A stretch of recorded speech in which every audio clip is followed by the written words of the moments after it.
Yes, hello everybody. This is the Retro Bear once again speaking to you from the confines of the Rescue Centre for another episode of Desert Island Games, the tightest 3 hours on YouTube, I think we can describe it as. And once again, I'm here with another fantastic guest to go through gaming-related items, gaming-related history, and games that have fond memories. If you are new to the Desert Island Games concept, I take a YouTuber and stick them on a desert island for however long I feel like, with 6 of their pre-chosen games for whatever reason I may take, which we ask them about as to why they've got them.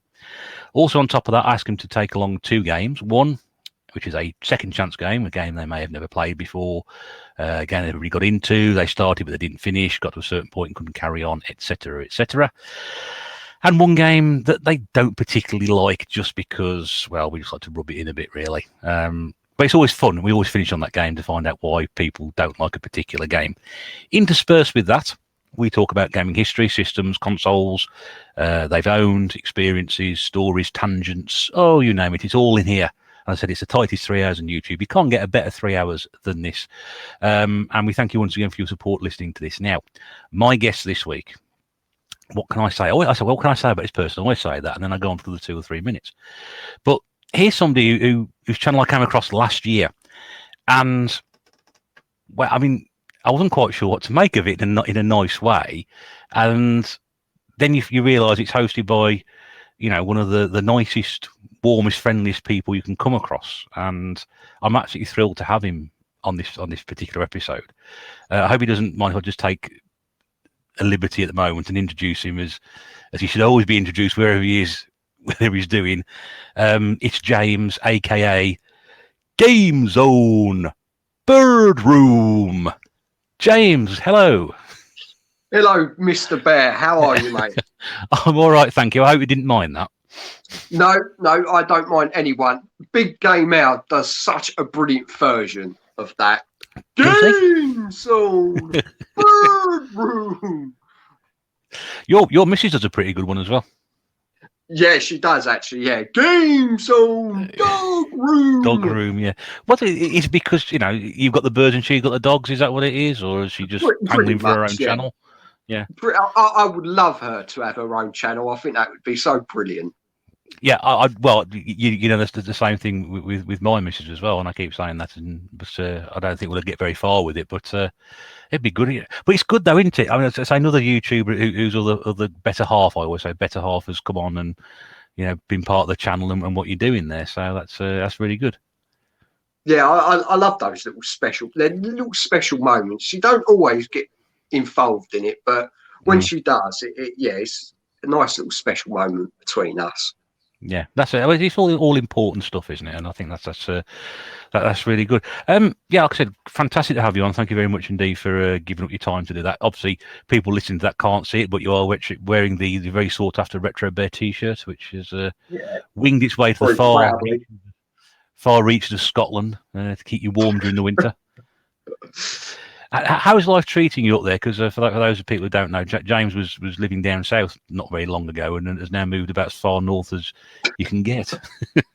Ridiculous, isn't it? From one end of the country right up to the top. Absolutely. That's right, yeah. But you know what? It's beautiful up here. Really enjoying the walks, enjoying my job. Yeah, can't grumble really. You know, my drive to work is literally on Loch Ness. So I get to see a beautiful scenery with the mountains in the background. You see, Mrs. Bear watches your outside videos when you go around all the landscapes and the views that you see, and she's like, "Oh wow, you know, just having that on your doorstep, it must be absolutely unbelievable just to have it. You don't get tired of it, do you? I wouldn't have thought." No, well, I don't. It's lovely when I drive home. I come home from a hard day in, slogging in a hot kitchen, and sometimes I can tell why people have so many accidents on that road. Because you just stop and you look and you just think, oh, that beauty, it's so stunning, and it's hard not to concentrate sometimes. Oh, I can imagine. I can imagine. I love scenery and stuff. I see scenery was the word I was looking for a minute ago, but I love things like that, and the breathtaking views that you get. And so anybody who hasn't seen those videos, I will put a link, obviously, to James' channel. I'll talk about that in a minute anyway. So he's got a mixture of his gaming stuff on there, but also his sights and sounds of where he is in Scotland at the moment. Absolutely brilliant. So anybody who's new to your channel, James, now is the opportunity for you to give us a brief overview of what you do on YouTube and how you got started there and what made you decide to put yourself out there to entertain the masses. I was watching. I was trying to get into like just watching YouTube, which was only a couple of years back actually, and I was watching all these sort of American big channels, and I couldn't really find any of the British ones, which I now know we get quite sort of lost due to the mass amount of videos that get put onto YouTube every day. Yeah, and it's quite hard to find sort of British YouTubers. And so I thought, you know what, I'm going to have a go at this. And you know, as you do, you start off with just your phone, pointing at the camera to show what you're playing. You know, really basic, but it works well when you're first starting. It really does. And I thought, yeah, I'm going to get stuck into this. And my first video was about 20 minutes, but I was so nervous. I literally do an introduction video to cut it down, which was like 1 minute and 30 seconds, because I was so nervous and petrified of being in front of the camera, which is ridiculous because it's just you basically, isn't it? That's right. That's right. And yeah, but the first video is like done over almost 500 views now, which is impressive considering. That is impressive. Yeah, it's a load of old shit, really. oh yeah, but you know, the really bad ones are the ones that for some reason people just tack onto and they get views. I don't know why. But after doing that first video, I got a real taste for it. So I thought, right, I need to sort of figure out what I'm going to do on my channel. So I started off with like reviews of games, pick-up videos. I came up with an idea with my brother to get involved, which, you know, we had loads of great sort of battles in our heyday of gaming. Yes, so that's called Gamezone Birdroom. Originally was called Battlemania. But when I did a search for Battlemania, it was coming up with all this rap first stuff, you know, two rappers. Right. Yeah. Doing a contest between each other. And literally I couldn't find my video. So I thought, right, I need a different name for this. So I came up with Battlezone Birdroom, basically. Yeah. So it goes with the channel as well. And you want to know a little interesting story about how I came up with the Gamezone Birdroom? I was just about to ask that, and yes, I'd love to know how that came to fruition. You're a big wrestling fan, aren't you, Bear? I am. Yeah, I am indeed. Yeah. So basically, it is a poor impersonation of Howard Finkel. I think that's pretty good. It's not bad. When it used to go, it is now time for the Royal Rumble. I think that's pretty good. That's pretty good. So basically, yeah, it's a bad impression of Howard Finkel, and I thought, you know, it's going to get people drawn in, and especially my original title screen where I'm just basically changing the camera from the birds to the to the games. I remember seeing that for the first time. It's like, what is this? It's like games, birds, games, birds. What is the link here? So yeah, I needed to come up with a name for the channel. So I'm part of this group on Facebook called Birdzone. And so I thought, you know what? Yeah, what about Gamezone? I remember a magazine called Sega Zone. I think it was called Sega Zone, a magazine back in the day. So I thought, what about Gamezone? And because it's my bird's room, I'll call it Bird Room. So that's basically how the the name came about, Gamezone Birdroom. So it was a algorithm of a couple of different things that mean a lot to me. And you know, as it is the Birdroom, they have to be featured in the videos every time. That's it. They're a big part of it as well. So it's or squawking in the background, or part of it, or you know. But again, that adds to the charm of it, because I'd heard about your channel from somewhere else, and I thought I'll have a go and look at that, and I thought this is great. You know, this is, you know, we're all doing gaming videos, but no one's doing gaming videos in a bird room. This is great, you know, and it just adds to the charm of it, and the fact that obviously yourselves at the centre of it. And as I said before, you know, you're a very friendly, warm chap, and you know that comes across in the videos as well. So you're immediately hooked in. I'm going to watch this. This is really good. So, oh, cheers, thank you. Well, I've a big, massive thank you again for. I don't know how many times I've thanked him now. Is Dana, the Dane Star, because he sort of got the community onto my channel.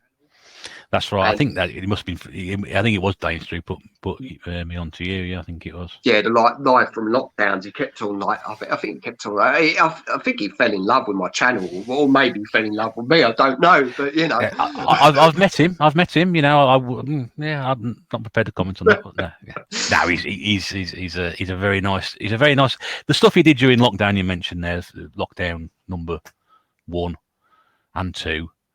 Was unbelievably kept everybody together during that, and he really fantastic. Did. You know, I was Diamond Geezer. I've got a lot of time for Dane stuff, and yeah, so he kept on mentioning my channel. Every few videos I release, I get little comments saying, "Oh, Dane sent me," and I think, "Who the fuck's Dane? What the fuck's going on?" And yeah, I kept on getting all these subscribers, and I thought, right, let's put in Dane stuff. And obviously his channel came up, so I started watching a few of his video, and he's a big personality, isn't he, Dane stuff? He is.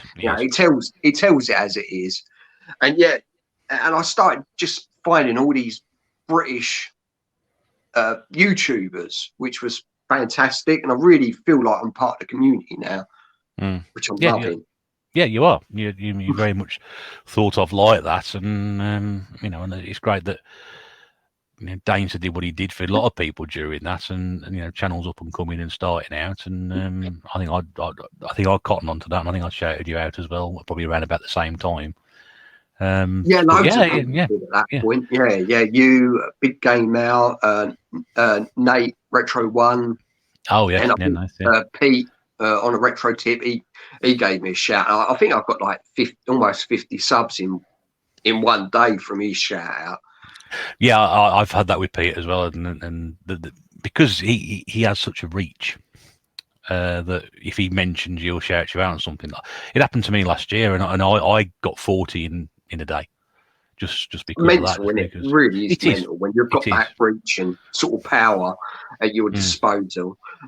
Yeah, that's it. And I've had Pete on here before as well. I mean, that was a absolutely fascinating in chat with him as well. He's sent me a few things over the last couple of years as well, out the goodness of it. So he's a top bloke, he really is, which is always nice to have.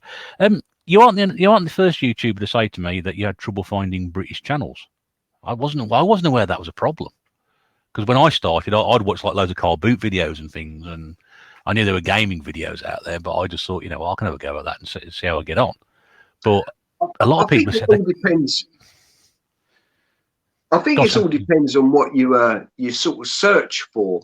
And I was just putting like a game that I might have played when I was a kid, and some big American YouTuber reviewed it, or they mentioned it, and it was really hard. And I at that point, I didn't really know YouTube at that point.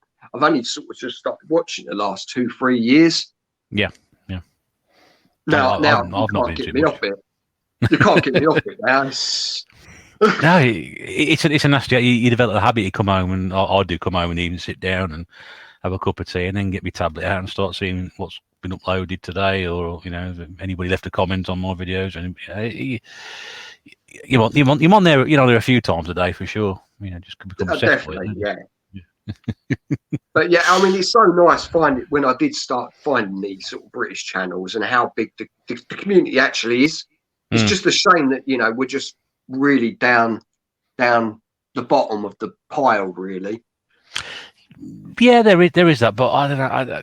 I had this discussion with somebody else the other day, and we're just wondering how, if we were any bigger in terms of size of channel and reach, how we'd actually cope with, the big channels, the volume of traffic they have through the comments they have, the people who watch their videos, how you actually keep up with stuff like that.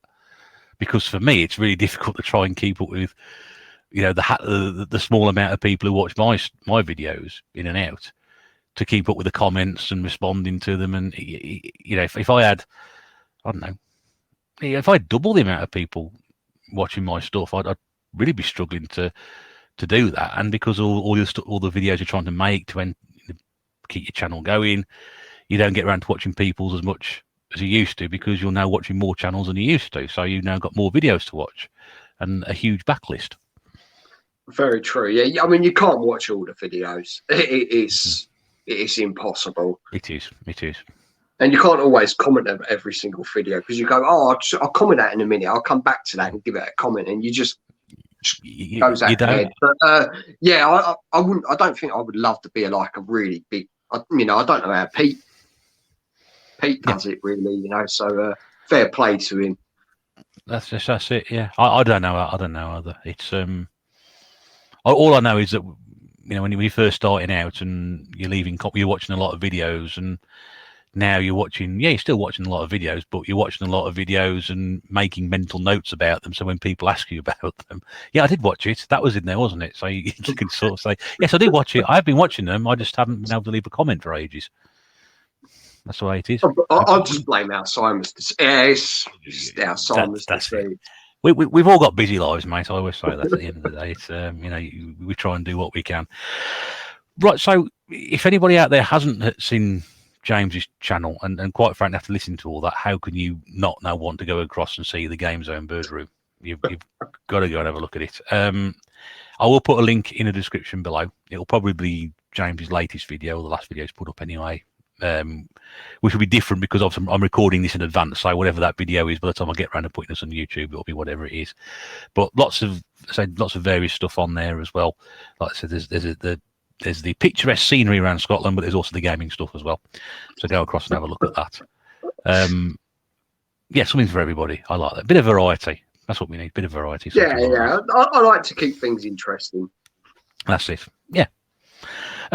Before we get into your gaming history, I'm going to ask you very, very quickly about what happened last year with the week-long bird fight that went on, which was yourself and previous Desert Island Games guest Feed Me Chicken.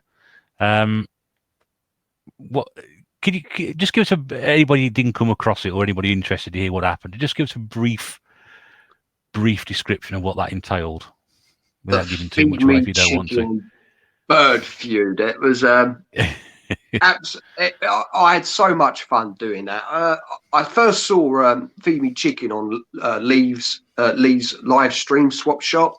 He brought him on as a guest, and as soon as I saw him, all these ideas were coming out of my head. There was like a little explosion, and I thought, you know what, I've got to do something with this, man. And it was a few days later we did a trade off from swap shop, and I started to get to know him a bit from messages, like from a Facebook Messenger, and I thought I can definitely work with this bloke. And then he posted a wrestling video up, and he was doing the commentary on one of the games he was doing, which I think it was like WF No Mercy, I think. Okay, I thought, right, he's a wrestling fan, he understands wrestling. I'm going to message him now to see if he wants to do this idea. So I gave him a message, and it was literally, "Hello, Chicken Man. Hope you're well. I've got this idea," and that was it. And as soon I didn't even say it, he texted back and said, "Yeah, I want to do it." I've not even told you the idea yet. Anybody is, yeah, could be anything. So I texted him back and said, "Well, this is the idea. What about if we do like a bird feud?" he goes, "Oh, I love it." And I sort of said to him, I said, I envision it as sort of Hogan and Macho Man. You know, when they were two friends, first of all, because we were like giving each other shout outs and sort of it, and it all sort of collapsed together.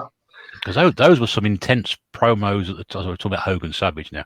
Those are really intense promos in the build up to WrestleMania 5.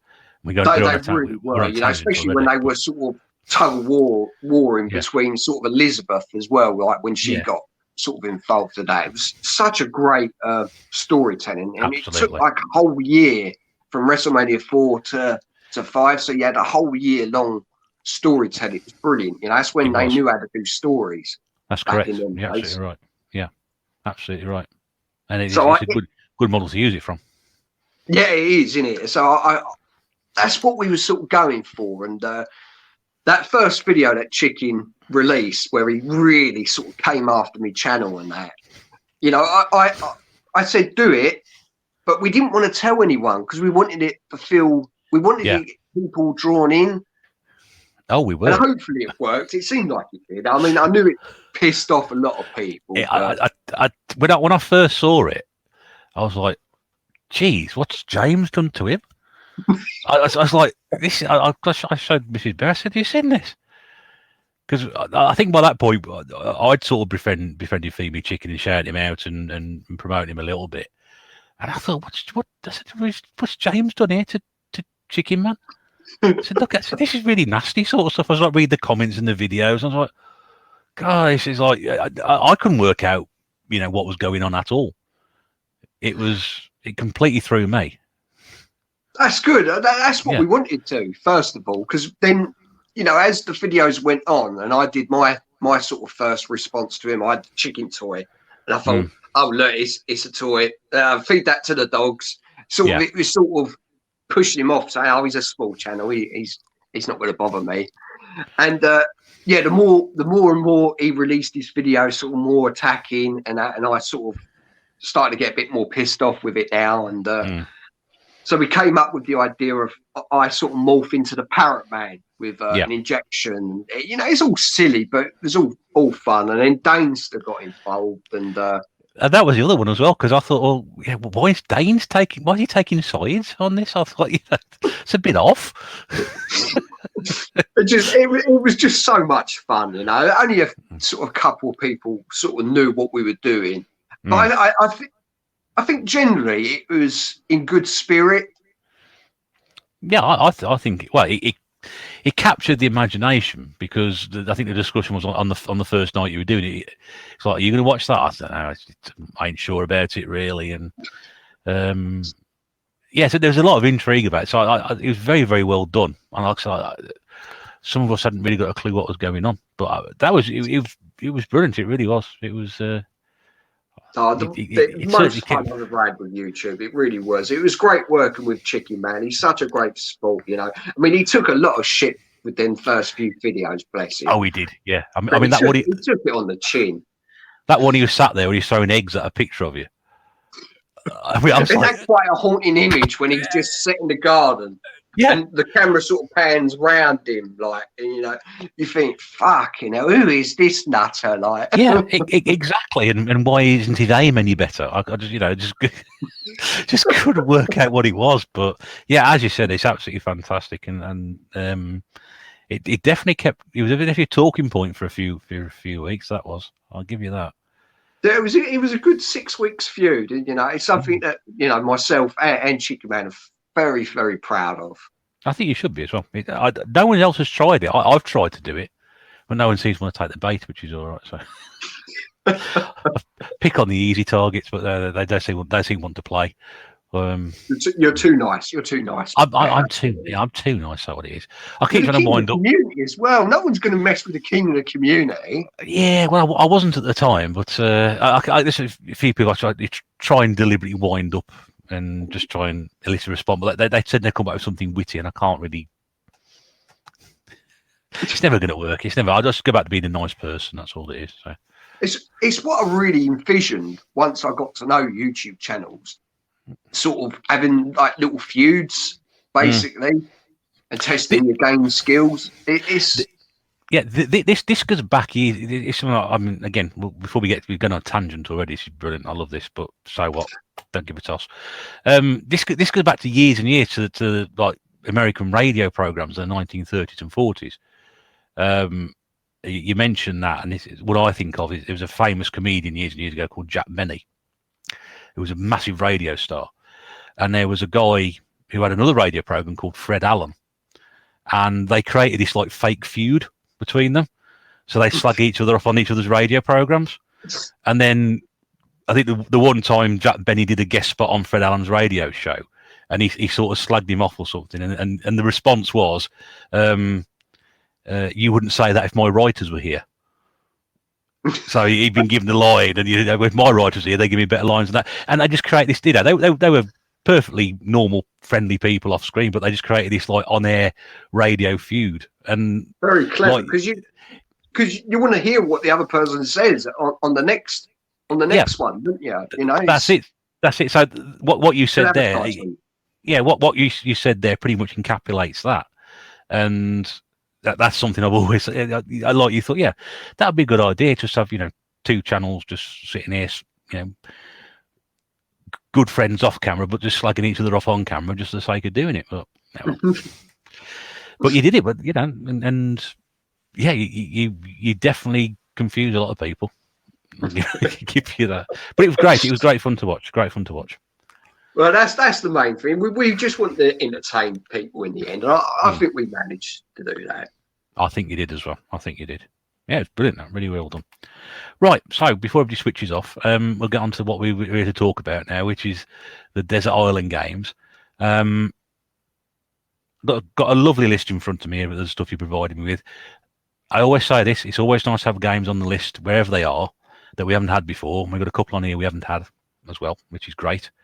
So I'm really interested in getting to the bones of this. But where we always like to start, James, is now we know you've been on YouTube and why you got on YouTube. Is what got you interested in gaming in the first place? How did that start?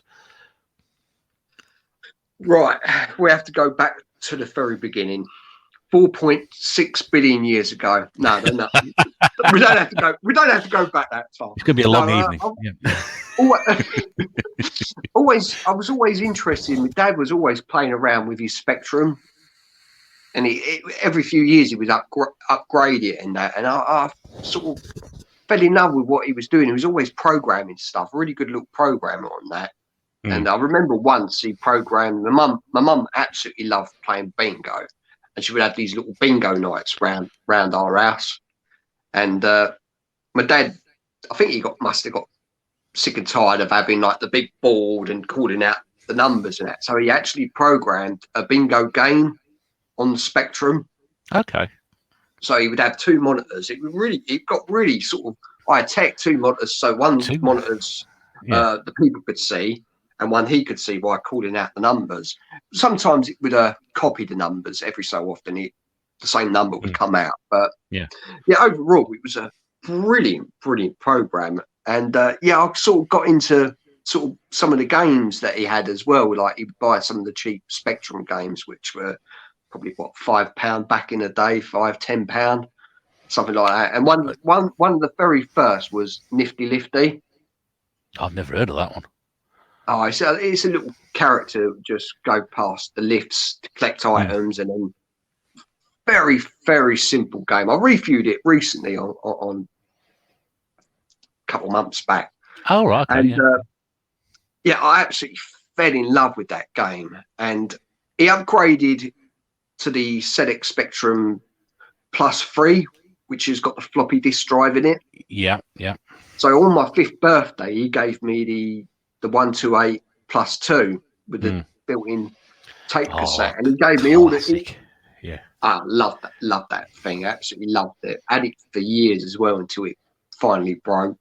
Oh, and he gave me it for my 5th birthday present, and he gave me like this little case with loads of bloody Spectrum games in it. Horace Goes Skiing, Formula One Pole Position, Steve Davis Snooker. All the classics. All these classic games. The little wall game where you got the ball and it hits the bricks. Was it Batty? That's it. Yeah, because that was there was Arkanoid, it was Breakout, which is the original game. Then there was Arkanoid, which was in the arcade, and then there was Batty, which I think was I can't remember if it was a budget game, and it's readily available, but it's often regarded as possibly better than Arkanoid, which was the quality game. It had like a little curry sign. It was like from Curry's. It had the like little curry, very plain front cover they used to have. And I absolutely fell in love with it.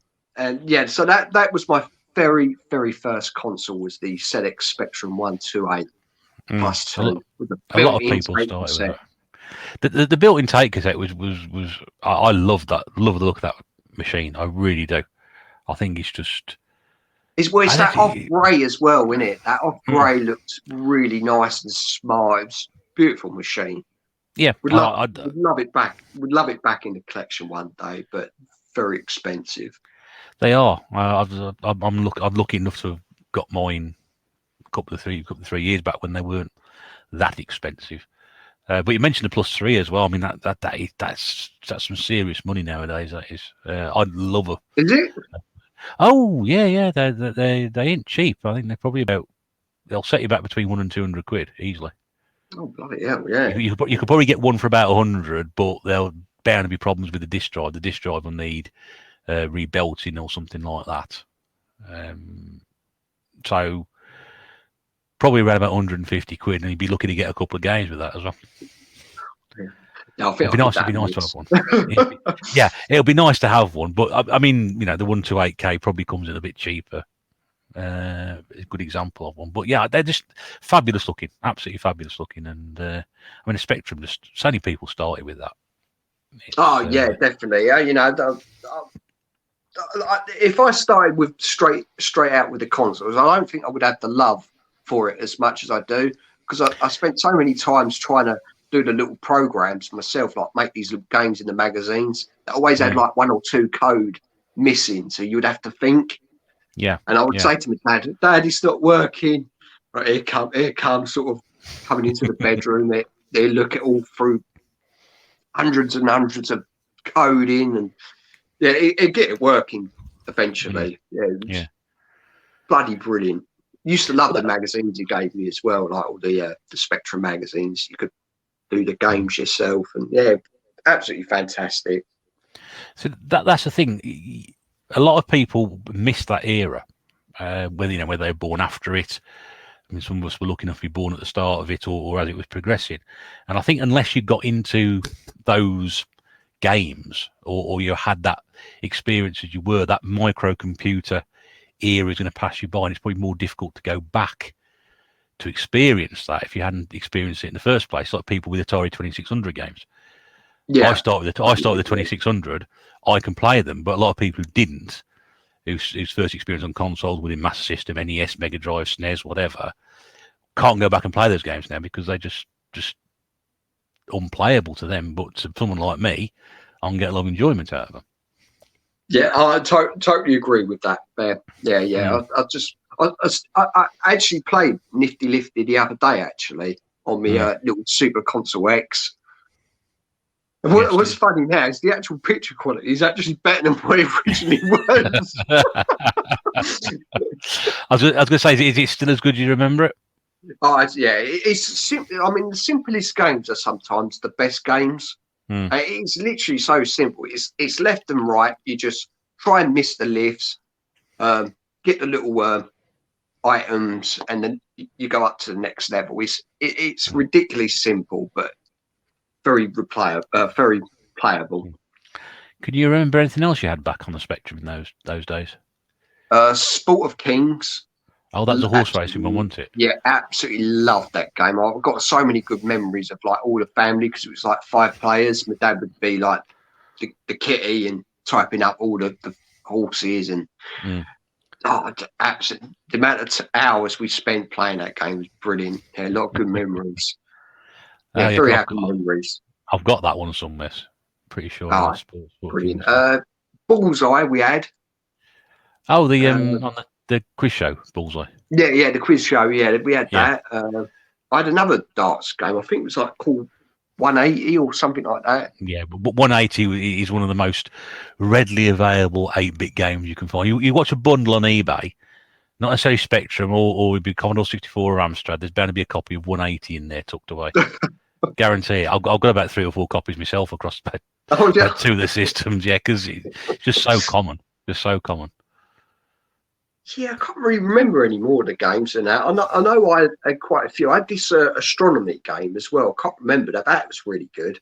That sounds It was a sort of more learning game. But yeah, educational. Educational game. Yeah, that was really good because you had like all the star systems and that you could sort of basically, but very basic, explore. Like you can like zoom into Jupiter and. That was a quality sort of learning game. That's interesting. I've not heard of that one at all. Okay. I can't even remember what it's called though. I can just remember because when I used to have my Star Trek figures and I would have that in the background. So I'd load that game up and I have all the stars and that. That's what it's there for, isn't it? And you got more enjoyment out of that than I expect most people would have done as well. Because it's, if anybody's listening and they know exactly what you're talking about, they can put a comment in below. If you can remember that game James is talking about, I've never heard of it, but yeah, it would be nice to know what it is because I would love to sort of just look at it on bloody YouTube just to experience it again. Yeah, really good. Yeah, it'd be good, that. So, after the Spectrum, you moved on to another system. How long did you have the Spectrum for? I had the Spectrum, just overall? Or well, yeah, because you said you got it on your 5th birthday. So, I mean, how long did you have it from there till your next one? It broke down when we moved to the Isle of Wight, which was about 2004. Whether it broke in the move, I got it out to play and it just wouldn't load up the games or anything. The blank picture. Yeah. So I think it probably got damaged in the move. That's a shame. Because when things like that break, it's very, very. It's disappointing. It's disappointing. Yeah. Because I got given a 48K, and I was really excited. It was absolutely immaculate condition, and somebody at work gave it to me, and I sort of got it home. Got everything all out, turned it all on, and it just wouldn't start up. And there was probably one of the RAM chips, I think it was. So that's annoying, isn't it? So we found you can get them on eBay, and they're not rare or anything like that, so you can pick them up quite easily. Change the RAM chip on it, and it works absolutely fine. Oh, that's good. At least you got a happy story in the end. That's it. And you just have to explore all the opportunities. But I mean, I always find it's very strange with electronics. They work one day and the next day they don't. That's really, it's like really, it was working before. Is the air quality different from where you moved to the Isle of Wight, or is it something? I really do think it probably got damaged. When we were moving in the truck, and I reckon that's how it got damaged. It really was soul destroying, especially after my dad had it for about 5 or 6 years. Actually, I don't know when that was released. The Plus. Probably 86? 86, 87, I'm thinking. Yeah, so he got it then. He gave it to me in 89. So he had it for like 3 years previously there. Yeah. Okay. So what was your next system after the Spectrum then? The next system I got sort of picked on at school for having a Sega Spectrum 128. What year was that? This was in 1990. Oh wow, they were still quite prominent there, weren't they? Yeah, I think because quite a few students, when we were talking about consoles were playing, they either had a Master System or some of them had the Mega Drive. Right. And when they asked me, said, "Oh, what do you play on, James?" "Oh, I play on." I thought, well, I'll be quite good here. I play on the Sega Spectrum 128. What, that crappy thing? Oh, that hurt my feelings. Yeah, that was a problem though, because I mean, I had countless schoolyard debates about what was the best system to have. No, your so and so's got one of these. I mean, I was the same with Amiga. I was the only person at school who had an Amiga for about 12 months. Oh, but I bet they took the piss out of you there, didn't they? Oh, they did. So all these people had STs and whatever. Oh, you know, what have you got an Amiga for? No one's got the Amiga. The ST's far, far better. Blah blah. 12 months later, everybody had Amigas. So you know, there you go. Yeah, so it was an eye opener, and I finally got to play that system around my cousins who had it, and to go from the ZX Spectrum to the 16-bit system was an eye opener. I mean, it wasn't the greatest game. It was only Alton based, but bloody hell, it was. I don't know how to compare it. It's like going from the ZX Spectrum, the Mega Drive, to like the sort of PlayStation 2 era. It was that big of a jump. Big step. And it just blew my mind away. It really did. So for the next like 4 or 5 months, the build up to the Christmas, I was literally, Dad, can I have a Mega Drive? Dad, can I have a Mega Drive? Mum, can I have a Mega Drive? They must have got sick and tired of me. They must have, fucking give him a wallet, you know. Shut him up. But you got one then. Christmas 91, I managed to unwrap a Sega Mega Drive with a very special game that came with it. And we're talking about the original Mega Drive here, aren't we? The original, not the Mark II. This is the Mark 1. No, the original Mark 1 with the higher definition round the rim. Yep, lovely looking console. That superior sound, that superior high definition sound quality. You are right about the step ups, because when you're used to playing a system with the previous generation's graphics and you get upgraded, you know, to go from a Spectrum with its 8 colours and whatever it is, all, you know, minimal colours and minimal sound, to go to a 16-bit all singing stereo sound. At the time, you'd sit there and think, you know, oh, arcade perfect graphics. It is a massive step up, isn't it? It's just it is. My mind was boggled how, you know, they had like these large sprite characters, you know, especially when you see the first enemy, like the first bad guy on like stage 1 of Alton Beast. It's like massive, isn't it? It takes up like half the screen. That's right. And, yeah, I was so bloody impressed. I really was. It was really impressive. Changed me forever. That's when the real gamer in me really sort of came out. Okay, well, this the evolution of Gamezone Birdroom started at Christmas 1991. Then Christmas 1991. Yeah, very. Yeah, probably my best Christmas ever. That was. Great fond memories. Did you have many games for the Mega Drive when you were younger? Yeah, when I probably sold it, I probably had about 36 games. Oh, okay, that's good selection then. So yeah, for like birthdays, Christmases, I'll try and do as many jobs around the house as I possibly could. And I quite funny. The previous year in '93, my sister got christened, and she got like over £200 money to spend from being christened from like families and friends and that.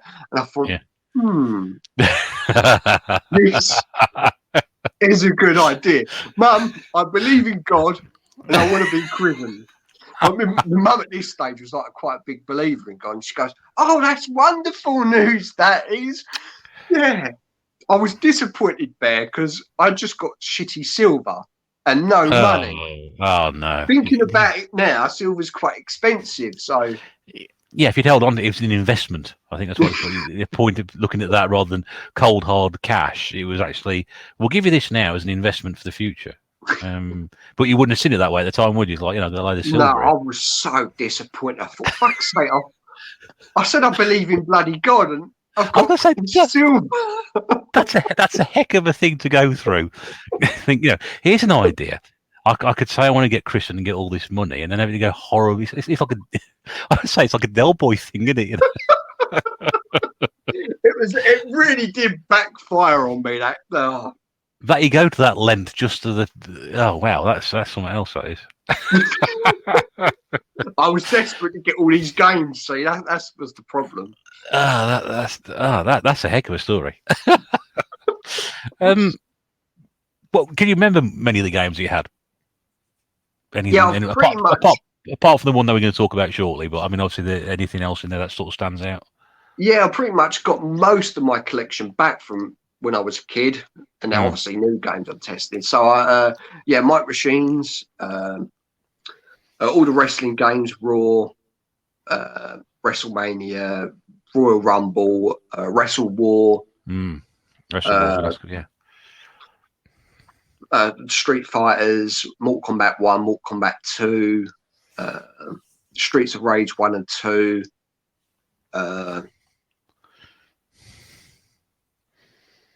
Was it Chaos something?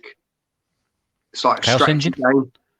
Not Chaos Engine, no. General Chaos. Okay, yeah. Yeah, it was like a strategy game. Really, really good little strategy game. Obviously, Sonic 2, Sonic 3, Sonic and Knuckles. There's quite a lot there, then. Yeah, I had a pretty decent collection back in the day. Last Battle. Oh yes, yeah, another one, yeah. Soul, Virtual Racer. Zombies. Virtual Racing, yeah, Virtual Racing. I love that one. That's quality game. Absolutely, It's so impressive for the Mega Drive. I don't know how they managed to, even with a special chip, to produce them many polygons. That's right. Yeah, there had to be a special chip in the cartridge to get it going, if I remember. Yeah, I think it was about £100 that game when it came out. It was not cheap. You're absolutely right. It was very expensive. You paid for that extra bit of plastic. I keep meaning to try and pick it up, but I have not seen a copy for a long time. But yeah, it's a great racing game. I mean, regardless of how it looks nowadays compared to how it was when we saw it at the time, I was absolutely astounded by it. But I just remember being such a great racing game. May look like dog shit now, mate, but fucking still so playable. Just playing it a few days back, it's still such a playable game. Yeah, I played off emulation probably in the last 12 months, and it's just like, yeah, wow. I remember this. This is really good. I've got to try and find a copy of this now. But yeah. So with the Mega Drive, did you find that you were bullied less, or did the Super Nintendo lot? Nintendo lot get you later on? It was friendly bullying, like they just I know. Joshing, yes, banter we call it now, don't we? That's it, yeah. But once I got the Mega Drive, that was it. Yeah, I was part of the game. I was part of the gaming community. That's it. You still have fond memories of the system? It is my favourite system of all time. I would love to have a full set, but that's not going to happen. I mean, I'm realistic. Yeah, if there's one collection I would love to get a full set, it would be the Mega Drive. This is a very, very good shout. That I mean, I had one back then, and I had quite a few games with it, and I sold mine as well. And I regret doing that. And I've tried to collect a lot of stuff that I had then, but most have ended up with stuff I've not had before, which is all right. I've played on other people's systems, but Mega Drive's one of my favourite systems. I just absolutely love it. I just that classic look. That classic look. I mean, still today, doesn't it still look futuristic? Because the round rim, it looked like a disc place sort of console. But it just looks so good. I always thought it looked a bit like sort of a Ferrari, the way it sort of curves over. It's an interesting analogy. I think it's because it looks so different. Nintendo stuff was grey.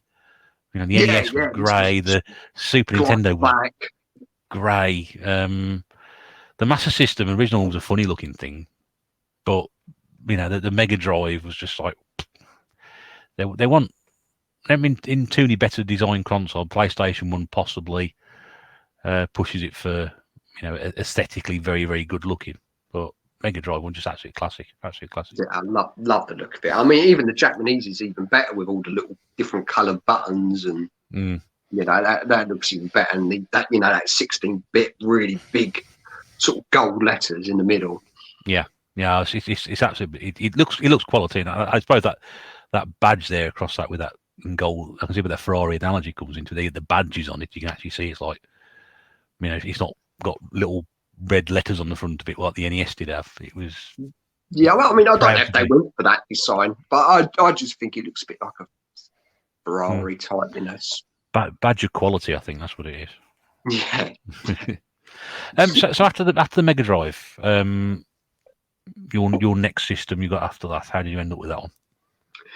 Well, I was a loyal Sega fan, and so it had to be the next progression, which was Sega Saturn.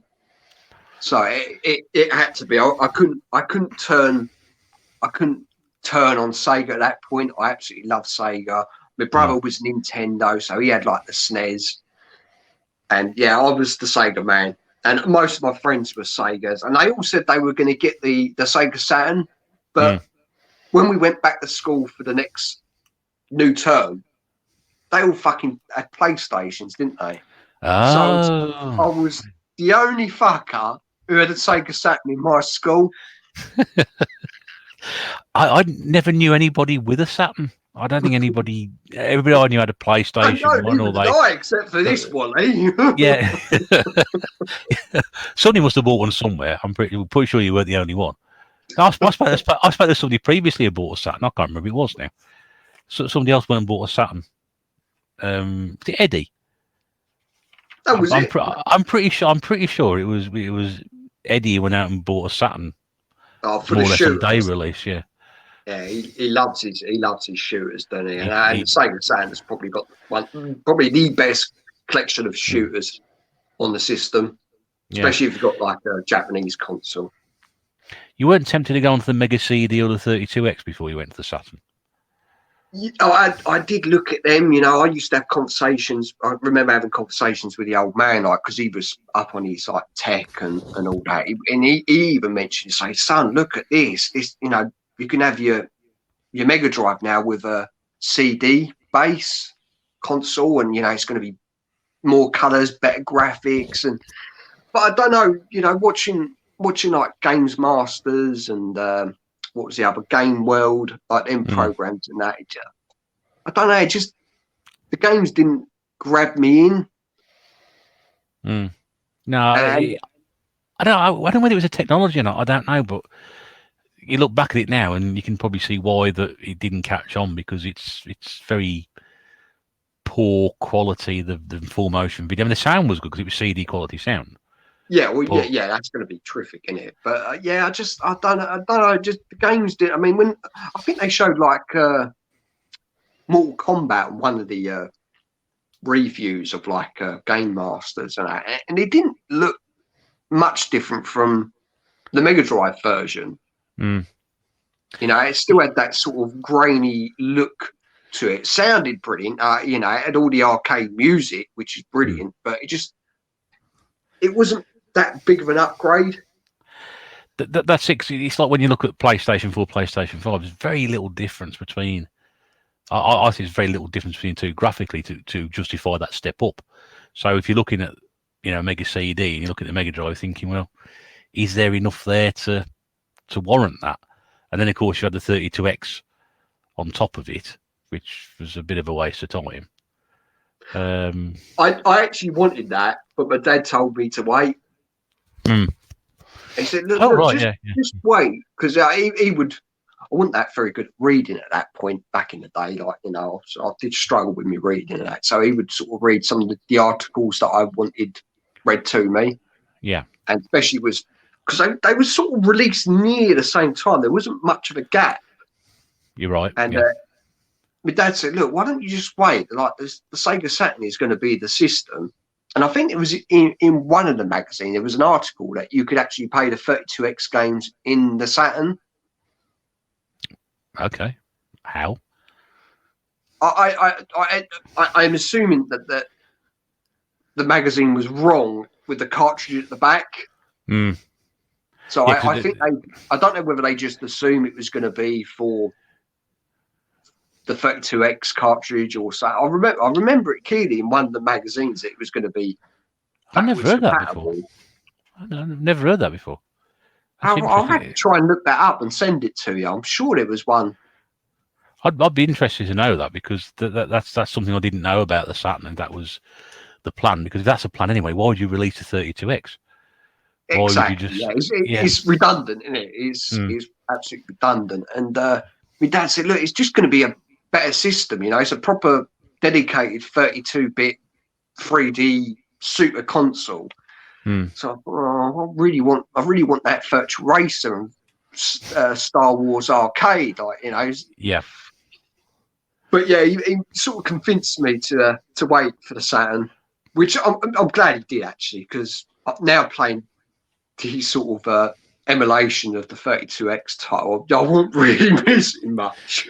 No, you weren't. No, I when I first had a chance to play emulation, the first thing I put on was Star Wars Arcade. I was like, okay, you know, it's like it's a bit of a letdown. It is, yeah, it really quite, is. as good as you thought. So, what were your first impressions of the Saturn then, when you got one? So, you know what? I absolutely loved it. It was Christmas '96. I got it for Christmas '96, and I had 3 games that was packaged with it, which was Daytona USA, Sega Rally, and Virtual Fighter 2. Cool. And fuck me, I don't even think I went for my Christmas dinner. I don't think my parents even saw me that Christmas. I had 3 unbelievable games. Daytona didn't look great, but playability-wise, it was absolutely fantastic. Sega Rally looked great. It felt good. And then Virtual Fighter, well, that just a stunning game. That's 3 pretty damn good games to get for at the time to enjoy that. I mean, 2 of the great arcade racers, and people tend to forget Virtua Fighter nowadays actually existed because it's been surpassed by other games. But at the time, it was. You don't even see it about now, do they? Sort of Sega's just sort of given up on it. I think it got as far as about Virtua Fighter 5. I think it's about how far they got with it, and then they packed it in. Yeah, because that was released 360, wasn't it? Yeah. Yeah, but at the time it was, in the arcade especially, there wasn't anything. Okay, you got Mortal Kombat, Street Fighter. They were different games. This was something completely different, and for a while it was wowing people in the arcades before it came out on the home systems. There was a Mega Drive version, wasn't there? I think. What am I thinking? Yeah, it was released quite late into the system, but it was like just a 2D sort of Street Fighter 2 basic right, game, okay. really. I mean, it wasn't too bad. I mean, the character sprites were quite nice, but it's not what you expected, yeah. Yeah, I wouldn't bother with it. I mean, those are 3 great games to have with it. Did you get what other games did you have afterwards? Anything? So on my birthday, my mum and dad, they got me Virtual Cop 2. And I love Virtual Cop. Shit, I can't remember what it was. Virtual Cop 2, and I think it was 4x4. Hardcore 4x4, which is a truck game. Yeah, I've heard of that one. Yeah. Yeah, I think they were my 2 next games I got for my birthday. But yeah, you know what? I had such a great time with my Saturn. It is still probably my second favourite system of all time. And now I'm discovering the Japanese versions now due to what's it called? A pseudo Saturn cartridge you can buy, which Nath Retro 1 sort of introduced me to. It sort of opened up the Saturn catalogue even more. It's just truly a fantastic system. I've never been a massive fan of it, but I've always felt that probably to get more out of it is to go down the import route, because everybody talks about the games that didn't come out in the PAL region. Anything that came out on the Japanese side was far superior, and those are where all the good games were. So I've got that opinion. Some people say I'm wrong because there were some pretty good games on the PAL system, but I've always think, if you want to get the most out of the Saturn, then you need to go down the import, the Japanese route, and I take people's word for it that there are some great games on there. It's just not something I'm going to be getting involved in, unfortunately, which is a shame, because that means I'm neglecting that side of the system. But I probably would have done that anyway. I wouldn't have got involved in that at the time. So yeah, I think Sega had a bit of a bad reputation at that point as well, probably that put a lot of people off. You know, releasing so many different systems in a short amount of period, and then not supporting them for very long, like 32X. Sega CD was only supported, I think, probably what, 2-3 years, maybe. It was that, if that, yeah. Yeah, and they just weren't supporting these systems that you shed out all these hard-earned money for, and they just weren't supported. So I think Sega had a bit of a bad reputation at that point, and I think that's what put a lot of people off for the Saturn. So to try and get back into that catalogue later in life, especially if you're going for a power set with all these ugly-looking 3D games, yeah, it can be quite disappointing. You think, oh god. Yeah, I mean, don't get me wrong. I mean, one of the first systems I wanted to get when I started, collecting retro, was the Saturn, because I was intrigued by it. I knew it hadn't done particularly well, but I was intrigued by it. And then when I played it, I thought, well, yeah, it's a bit underwhelming, really. To say it's an awful console, but a lot of the games on there you can get on other systems, and they tend to be I won't say they're better, because that sounds like I'm dissing the Saturn. No, you are right. They do perform better, like frame rates better. They look cleaner, but I really love that sort of gritty, pixelated look of the Saturn. I think the games look quite nice for the Saturn. Even the 3D Saturn games, they've got a bit of character to them. If that sounds strange, but no, I think that's a very good point to make, and I think they were just, if you look at the version, you mentioned some games that came out there. I mean, I think of things like Tomb Raider especially. People, consider that a PlayStation game, but when it came out originally on the Saturn, didn't it? So it did, yeah. That people tend to forget that, which is a bit of a shame, really. But I'd take the mick out of it, and I'm probably not giving it enough respect. I think there probably is a good machine there, but the problem is it's just so damn hard to program for, because the way it was set up, so many companies just couldn't get to grips with the system. And I know you mentioned Nath Retro. Mrs. Bear had to go to. He asked her to repair his Saturn that stopped working, and she must have spent ages on his Saturn trying to work it through, and she couldn't get it working. But she managed to get all the diagnosis and print them all out and send them to him and say, right, this is the reason it's not working. He's like going, all these sheets of paper, and he couldn't understand it either. But they're an absolute pain to repair. And they're an absolute pain to program for. You sort of think, why did Sega go down that route? Because obviously when they realised what the PlayStation would do, they sort of thought, oh god, what we're going to do? Scratching their heads and arses, and they just made a massive, great big mess of it. Really, yeah, they really did. We'll put another 32-bit chip in it. We'll add another VPD into it. That's it. That's all. I think if they'd skipped the 32X, then it may have been a bit better. But as you said quite rightly, with the Mega CD, that was an expensive jump up to, well, it's an expensive step up, which really wasn't a step up, and the Saturn really didn't improve drastically on it, I suppose. No, it didn't. And the 32X bit in between. A lot of money on it as well, because the chips were so expensive, and that they couldn't. This is why they bundled loads of games. I think it got to a point where they bundled 3 or 4, like what I'd got for Christmas. They bundled them 3 games with the system, right? Sell it, and it was still like £399, something like that. Yeah, because PlayStation undercut them by 100 to start with, anyway. Exactly. Yeah, with that very famous speech, wasn't it? Just yeah, $299. Yeah, walk off. Once you see that, you think, well, hang on a second, that's it then, isn't it? It's game over already before you even started. Yeah, it was just a lot of bad luck from Sega.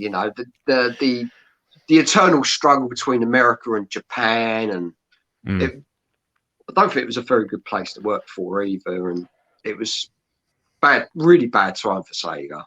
Yeah, there's some fascinating documentaries and stuff being written about it out there as well. If people aren't quite sure what we're talking about, or want to know a bit more about it, and we can only go so far with it. But there are some really fascinating things, interviews with people and who were there at the time, and I've seen a couple recently in the last sort of 6 months or so. It sort of fills in some of the gaps really as to why everything sort of went horribly wrong, but it is as it is.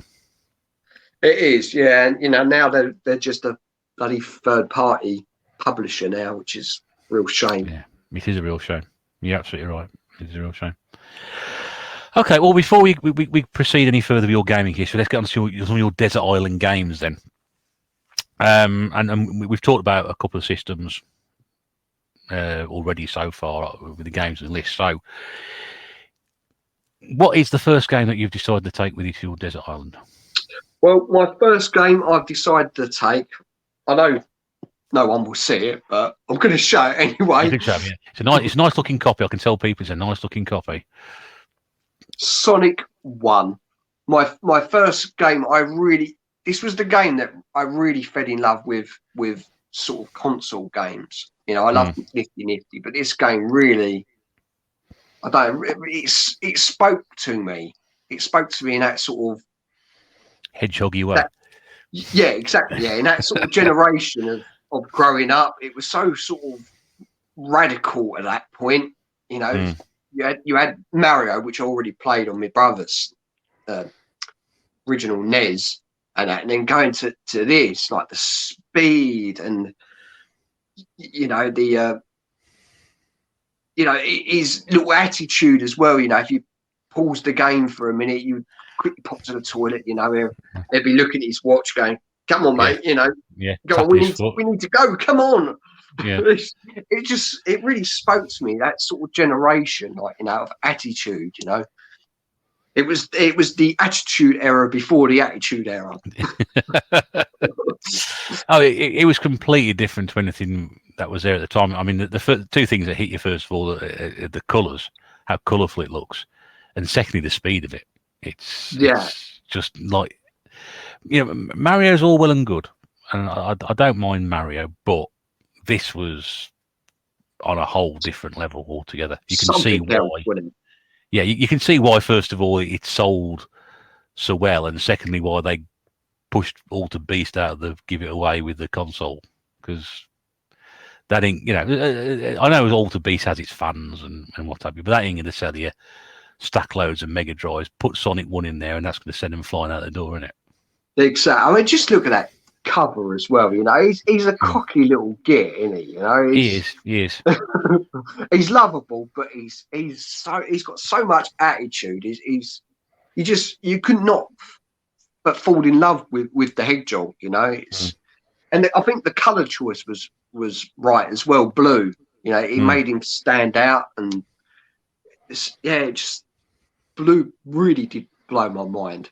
Again, I think that was another Christmas where I used to be scared of the loft in my old house at 63 Sears Crescent. I was only 91, 6, 7.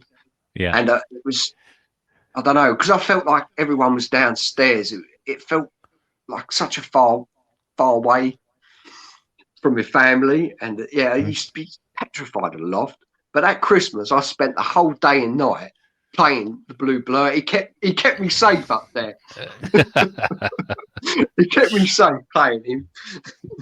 Yeah, it's a fabulous game. Also, you've got to remember that we now think of Sonic as the mascot for Sega. But of course, up to that point, really, the mascot at that time probably was Alex Kidd. So in a way, we got a lot to be thankful for Sonic coming across as well, because as much as people like Alex Kidd, he's a bit on the dull side, isn't he, really? He is, yeah. I mean, they were good games, but he didn't have much personality, did he? Not really, no. You're not going to pin an entire franchise to him. No, I mean, he couldn't definitely compete with the two plumbers. No. And you said it's the right time it came along as well. It had that difference, that attitude, that spark about it. The speed, the colours, the music, it's just everything about it was really good. I mean, it takes a little while. If you're used to playing slow moving platform games, it's going to be a bit of a shock to the system. But I mean, after that, platforming games then tried to be Sonic, didn't they? They did, yeah. Bubsy and Aero the Acrobat, wasn't it? I think it was another one. And they just Saw was another fast platformer, wasn't it? Yeah, and by doing that, they were focusing on the speed and forgetting about the game. Whereas Sonic got the balance of everything right. You've got, you can speed run it.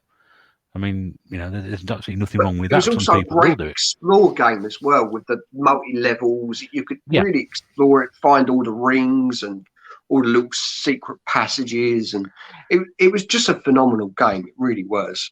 And and during, it was the 90s as well. It was a new decade. It was a bit more edgy, darker, and it was just a great time for gaming. Really, a great time to really get into gaming as well.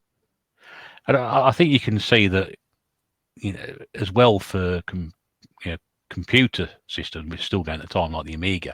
You mentioned Zool. I think I mentioned this on the previous episode.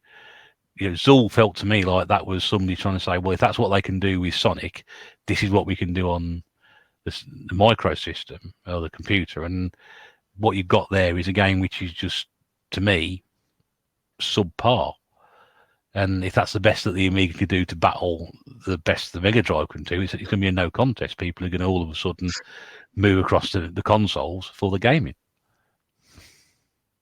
Yeah, totally agree. I mean, I've never played Sword on the Amiga, so I'm not too sure what it's like, but I've got it on the Mega Drive, and it was an okay game, but it was I remember seeing it in magazines when I was in Tesco's, like my mum was doing a shop and I was flicking through all the computer magazines, and it was saying it was a Sonic beta or something like that. They were sort of plastering it as, but it was definitely no Sonic. Didn't come close to it. Well, no, definitely not. There you go. Now, I mean, a lot of people, again, probably first experience playing a console game will be playing Sonic. I mean, it's a game which is so easy to track down. It doesn't cost you a lot of money. Can't be too many people haven't played it over the years. Pull me headphone off. You still hear me? Yeah, still here. So You're right. So I just moved. I mean, headphones pulled off my ears. Right. But yeah, most people would have played that the first time. So I should have really picked Sonic 2, but I've got more nostalgia for this. I know Sonic 2 is the better game. It's more polished, adds an extra character, which gives it another layer. But just the nostalgia, just hearing, even now, just hearing that music gives me little goosebumps. Just that start-up screen just gives me goosebumps. So it's a game I can always just go back to and just enjoy and have fun and just forget about the world. It's That's what it's all about. That is exactly what it's for. And I'm glad you've chosen it for that reason. I mean, Sonic 2, I think, a lot of people would probably say that's the better one, better the early games anyway. But, Sonic 1 was just so different at the time. I think it's a good choice and for the right reason as well. I agree, yeah. Okay, so game number 2 on your list. I know this one is quite good. I've just watched your recent video on this, so I know. So I would take this version from that video. And that is, again, I know no one can see it, but Street Fighter 2 Remastered Edition for the Mega Drive, which is basically Special Champion Edition. But what a game! I mean, as soon as I saw this at Cascades, I fell in love with it. 2 massive, great big sprites kicking the shit out of each other. What a young boy that's 8 years old. What is, you cannot dislike it, can you? It's just, I don't know. Wow. Yeah. It just drawed me in. It really did. Were you a fan of fighting games at the time, or was it just the initial impression of seeing that? It was just the impression. I don't think I had any sort of fighting games on my Mega Drive at that point. It was literally, I just went into Cascades one day, and it was like the the new machine. The last machine they had in there, I think, was I can't even remember now. I can only ever really remember that Street Fighter. It made that much of an impression on me. And yeah, it's the title screen, isn't it? You know, you've got two blokes like this, and one punches and you see a bit of blood come out, and you think, you know, what's going on here? And it really did make a lasting impression. And it's a game that I still hold very, you know, would easily be in my top 10 on any platform. It's the larger than life characters as well, isn't it? Everybody's got a little different personality about them, and some have got the special abilities, and you know, graphically, it's a very good looking game. Yeah, and no matter what system it's on, either, you know, all the systems that it was on at that time did the arcade justice. All right, it weren't going to be arcade perfect, but no, you know, you could pull off all the moves. You know, the characters are quite large for the systems. You know, they all look fantastic. So what sets Street Fighter 2 apart from any other fighting game then? I just think the timing is all right. Everything is right about that game. The timing when you're kicking, you know, Mortal Kombat's a great game, but it's very loose. I always find, you know, you don't always connect with a kick, but your character falls over, and it's just, I don't know. It was just well. I can't think of the word. It was just well put together. You know, you compare it to the original Street Fighter, which was, again, very all over the place when it was. The original Street Fighter was not a good game. No, it was an all really, really bad game. But Street Fighter just got everything right. The characters it chose, you know, as you said, they're all unique, loads of personality, each and every one of them. It's just, I don't know, it's just the ultimate fighting game, I think. Yeah. Even to this day, that I would pick that over any of the new Street Fighter games. It's, again, like Sonic, it's a game that I can always just go back to and play. Yeah, that's a fair point, and it's interesting you mentioned about other incarnations and future or further Street Fighter games that came out after that. This is still probably your favourite one. Favourite Street Fighter character and least favourite Street Fighter character? Least favourite is Dhalsim. I can't get on with him with the stretchy legs and stretchy arms, and that. He just moves so slow compared to the other characters. And my favourite is Ken. You got to like a cocky American, ain't you? he's brilliant. He's got so much. He's got so much big brass balls. He has. How do you get on pulling off the special moves? Do you find that easy straight when you first started doing it? Was it easy to do that if the practicing or? I've only been able to pull the special moves over the last couple of years. Okay. I love the game, but I'm terribly bad at it. Which I think I said that in my video. I think you did. You know, 28 years, I'm still shit at it. I love it.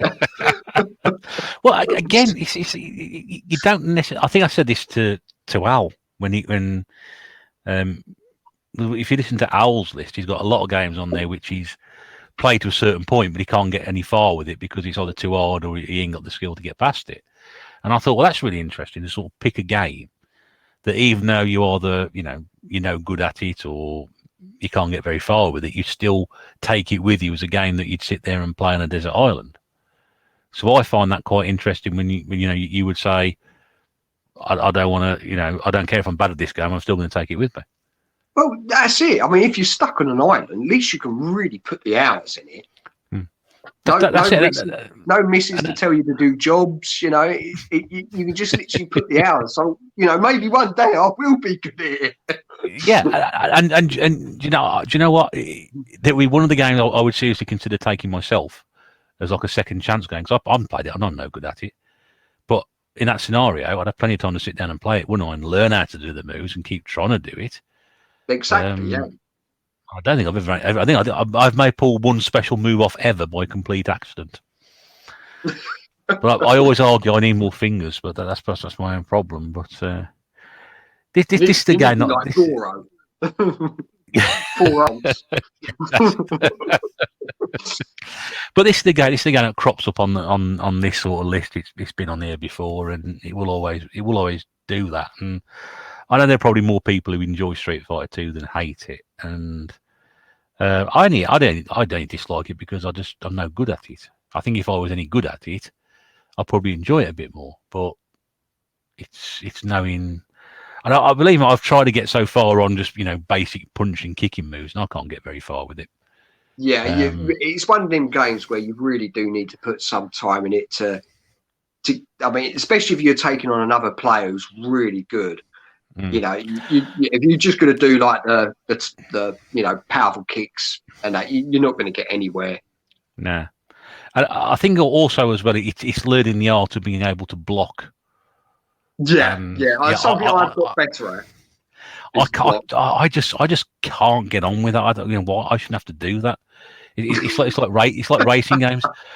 I want to race. I don't want to brake for corners. I want to fly around the corners as fast as I possibly can and use the brake the least amount as possible. I don't play a fighting game where I'm going to block all the time. And the amount of conversations in arguments my friends had back then, when they used to sit there and say, "I block that. I'm doing it. I'm blocking it," and it's like, sorry, yeah, no. That's one of the things I used to love about playing with Dad at Street Fighter. We would do no special moves and we would do no blocking. So it literally, one of my dad's favourite characters was the boxer, Balrog, whatever his name is. Balrog, yeah. And we would both have that character and literally have a proper just boxing match to see who would win, just literally kicking the shit out of each other. And yeah, just little moments like that is why I love this game. Just remembering little nostalgia moments. That's good as well. If you have those memories to attach to it, then I can see, again, why that game's on your list. So yeah, it's a good choice. It's a fair choice. I think you've argued it, very, very well, and I can see why it's so high on your list. So and the Mega Drive edition as well, which is most people would say the Super Nintendo one, and that tends to be the definitive version, I suppose. I agree. The SNES version, it does look better, it sounds better, and everything. But playing with a Nintendo joypad, those, like I said on my video, those shoulder buttons, they really felt alien to me after playing in the arcade with the six buttons. So Mega Drive was just perfect for me. It really was. It just felt like playing in the arcade at home. All right. That's a good. The voices were scratchy, but with this remastered edition, mate, that sorts that out. Yeah, it does. It does. And again, I think that's a very good point. Well made. It's if you're more attuned to playing it in the arcade with that layout with the 6 buttons opposed to using 4 buttons and 2 shoulder pads, then I can see, why you'd prefer the Mega Drive version over, even if it is regarded as the inferior version. And I've got it. I've got both. I've got the Super Nintendo version and the Mega Drive version. So one more little point is it is actually faster as well. There is quite a bit of slowdown on the SNES version, which can sometimes interrupt that gameplay. Yeah. I think you're right on that. The Mega Drive, it's just quite free flowing. It's not so much. There is a bit of slowdown, but it's not as much as the SNES. But yeah, SNES version is beautiful. It's a beautiful looking game, just like Mortal Kombat. You compare the two Mortal Kombats, one on the SNES and Mega Drive. Mega Drive is fucking ugly, isn't it? It really is. But then it plays better. But I always find Mortal Kombat was a little more forgiving if you were a terrible game player, because you could get through that without doing too many special moves. I used to be able to do it quite comfortably. Yeah. And get quite far into the game without getting frustrated. I couldn't actually get very far with it. So yeah. Well, definitely more arcadey. Yes. It's a more arcadey, fun sort of fighter. Yeah, I agree with that.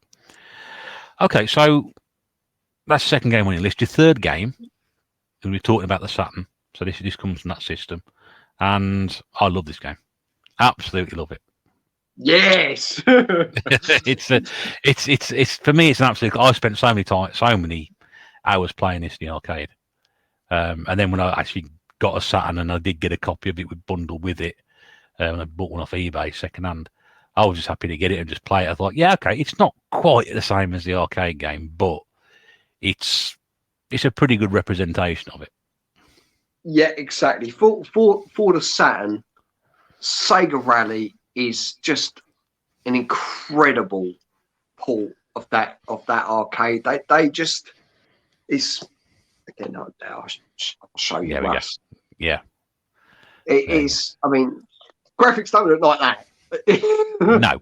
Yeah, it doesn't look anything look like the front cover. No, it doesn't. But but yeah, it's just such a playable game, you know. And it's like the sort of races you like, Russ. You can just literally hit the barriers and sort of carry on. You don't have to sort of slow down. It's that type of arcade racer. But I mean, in the arcade, it really was quite rare because you had different types of tracks, and your car would handle very different on them 3 tracks. So it was quite realistic in that sense. And they ported that all over to the Saturn as well, which was really, really impressive at the time.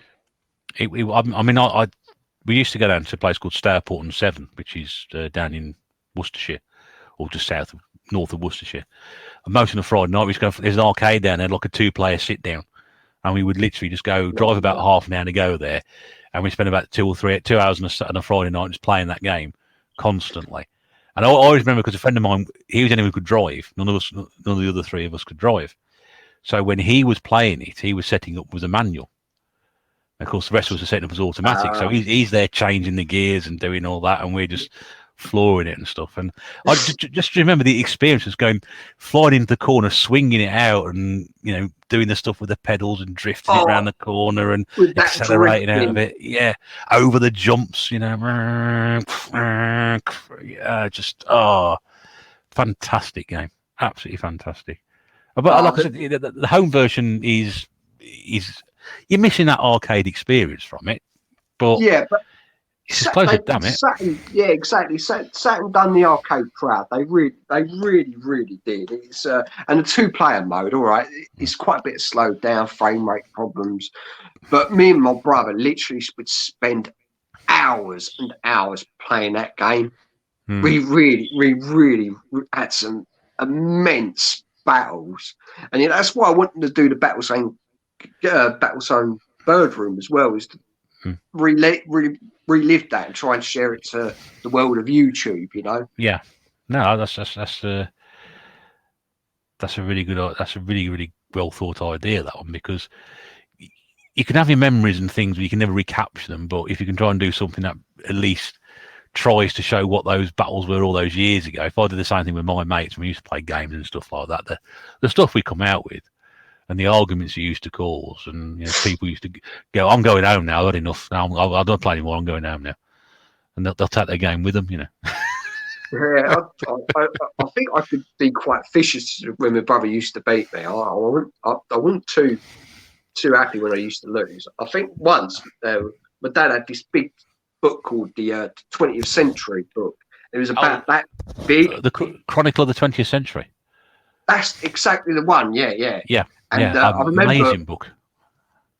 It's good for hitting people as well, because I remember my brother beating me at something. I think it could have been Sega Rally, so I picked that up and hit him right in the face with it.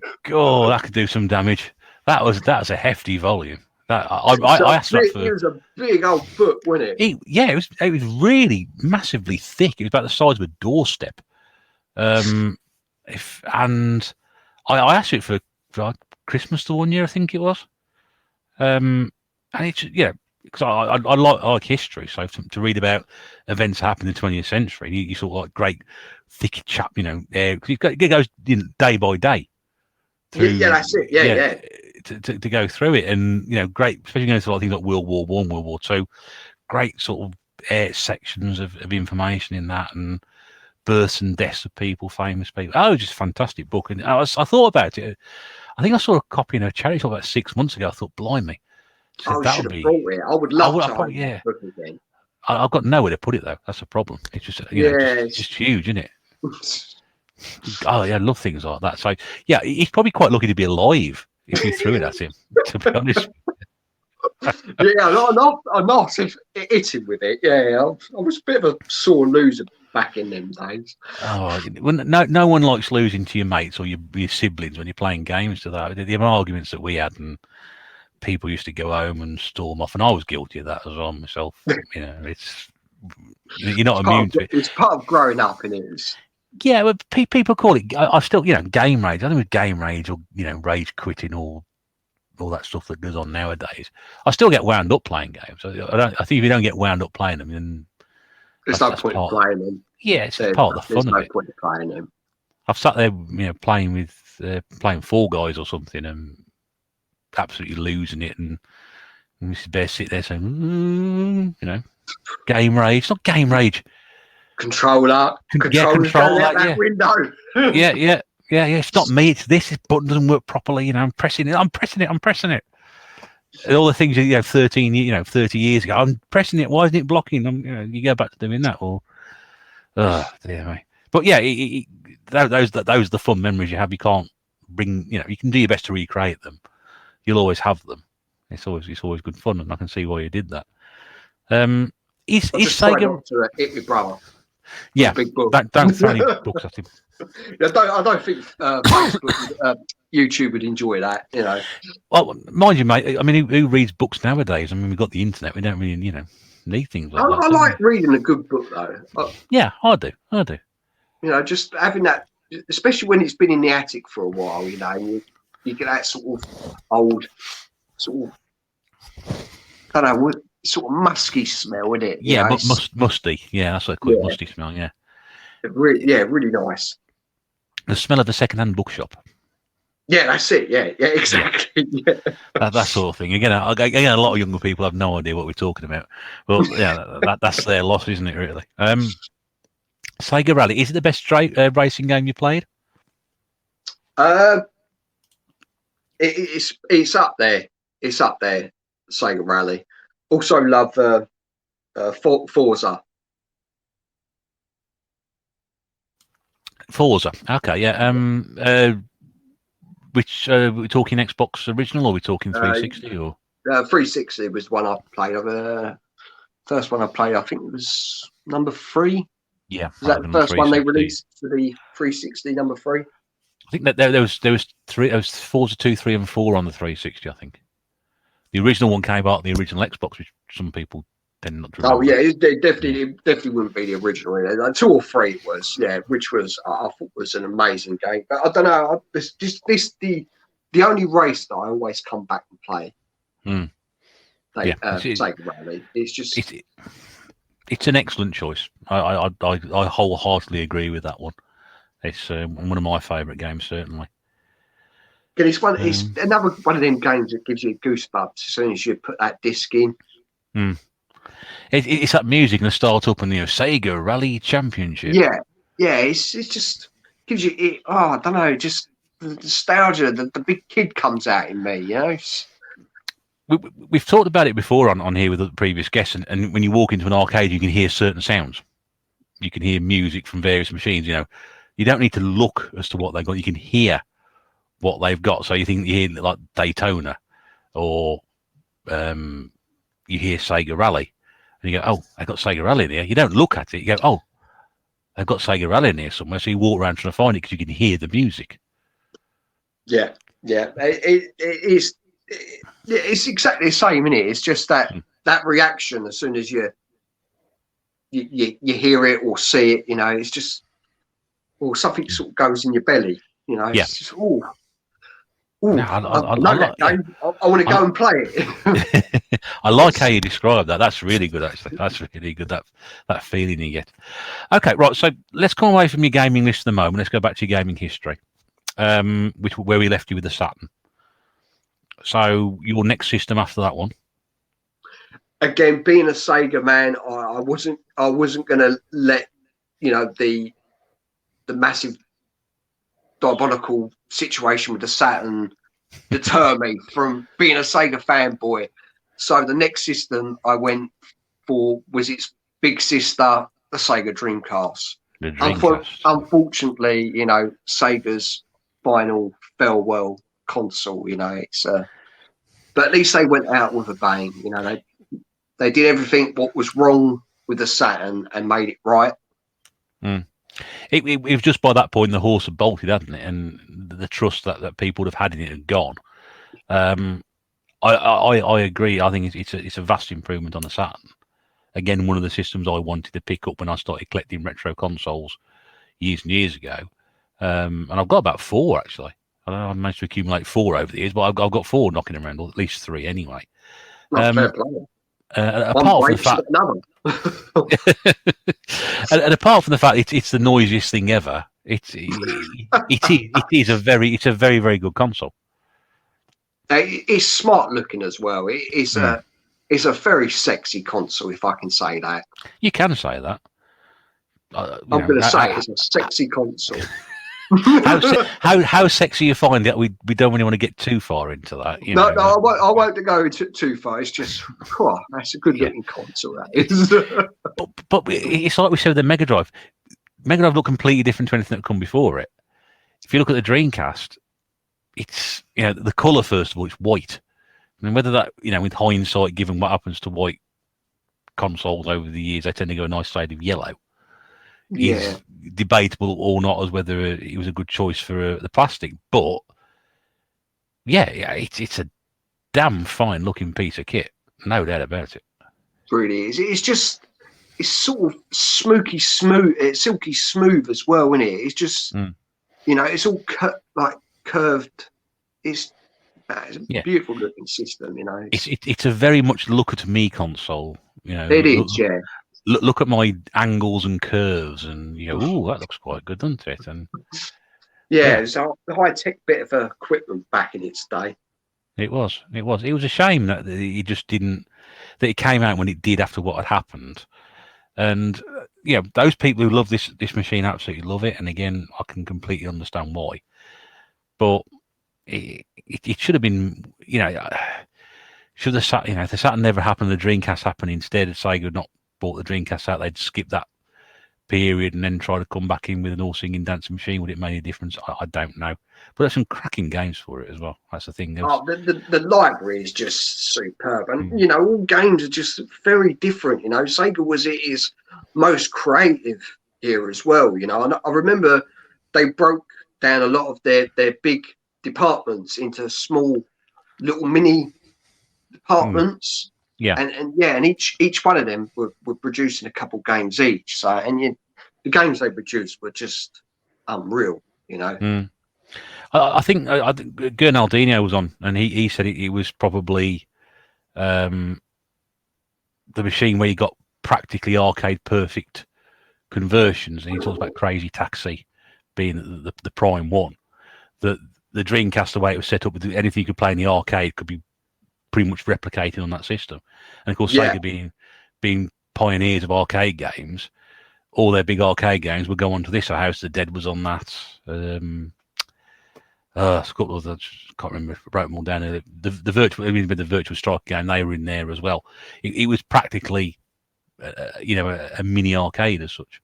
It was literally a shrunken down Naomi board, basically. The only thing that was different was obviously that was RAM base, and obviously the Dreamcast was CD based. Obviously, in the arcade they could just up the RAM by putting another board on top of each other. But it was just incredible console, and to share, to have those arcade experience at home was just wonderful. As you said. House of the Dead, what a game, just such a beautiful, even still to this day, Dreamcast looks beautiful compared to consoles now. You know, Yeah. it's aged so well, the graphics. That's right, and I completely agree with that. It's that's a cracking little conversion, and it's it's just a shame what happened to it. I think there's a very much not a missed opportunity, but had it been a different time, different circumstances, it could quite easily have kept Sega going for a bit longer. But we'll never Sorry, know. Russ, just something caught my eye, Oh. and it's a fucking great big spider.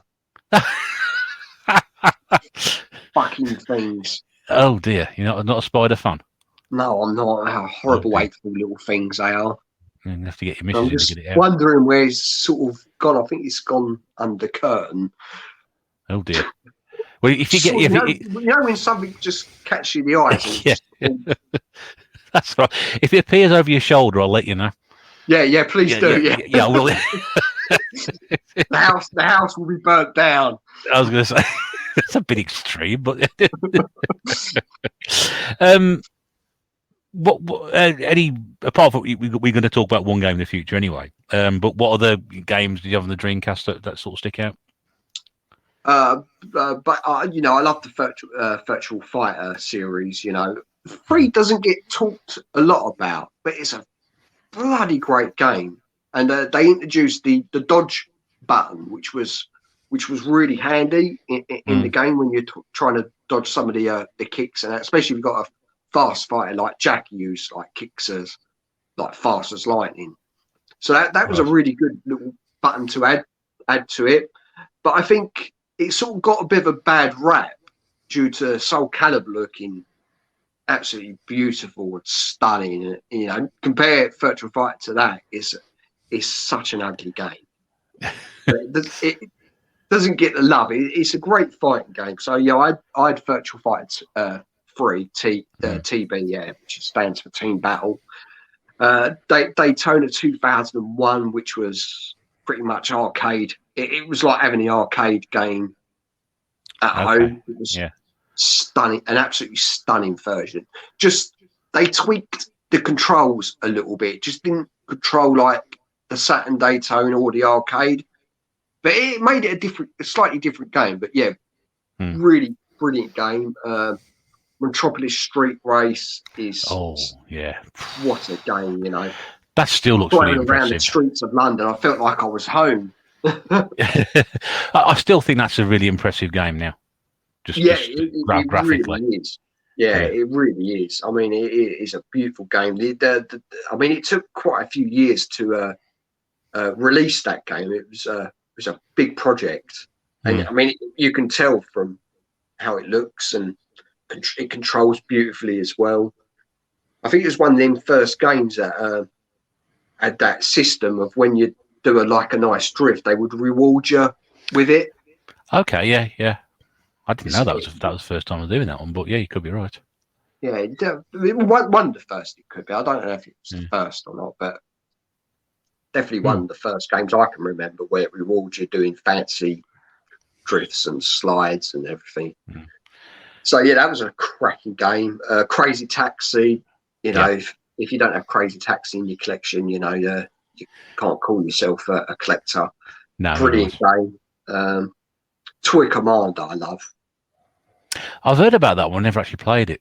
Oh, it's a great. I remember always playing the demos when I went into the big Currys in Gravesend Industrial Estate, and I always went to that game, and I always used to love shooting your little toy planes and tanks and cars and that, and you go around doing like little missions around the house, and one of them is you got to shoot the cat with your little plane, and it would literally get up and meow, and you literally shoot it all the way around the room. It's a brilliant game. I thought, I fucking hate cats. Let's shoot it.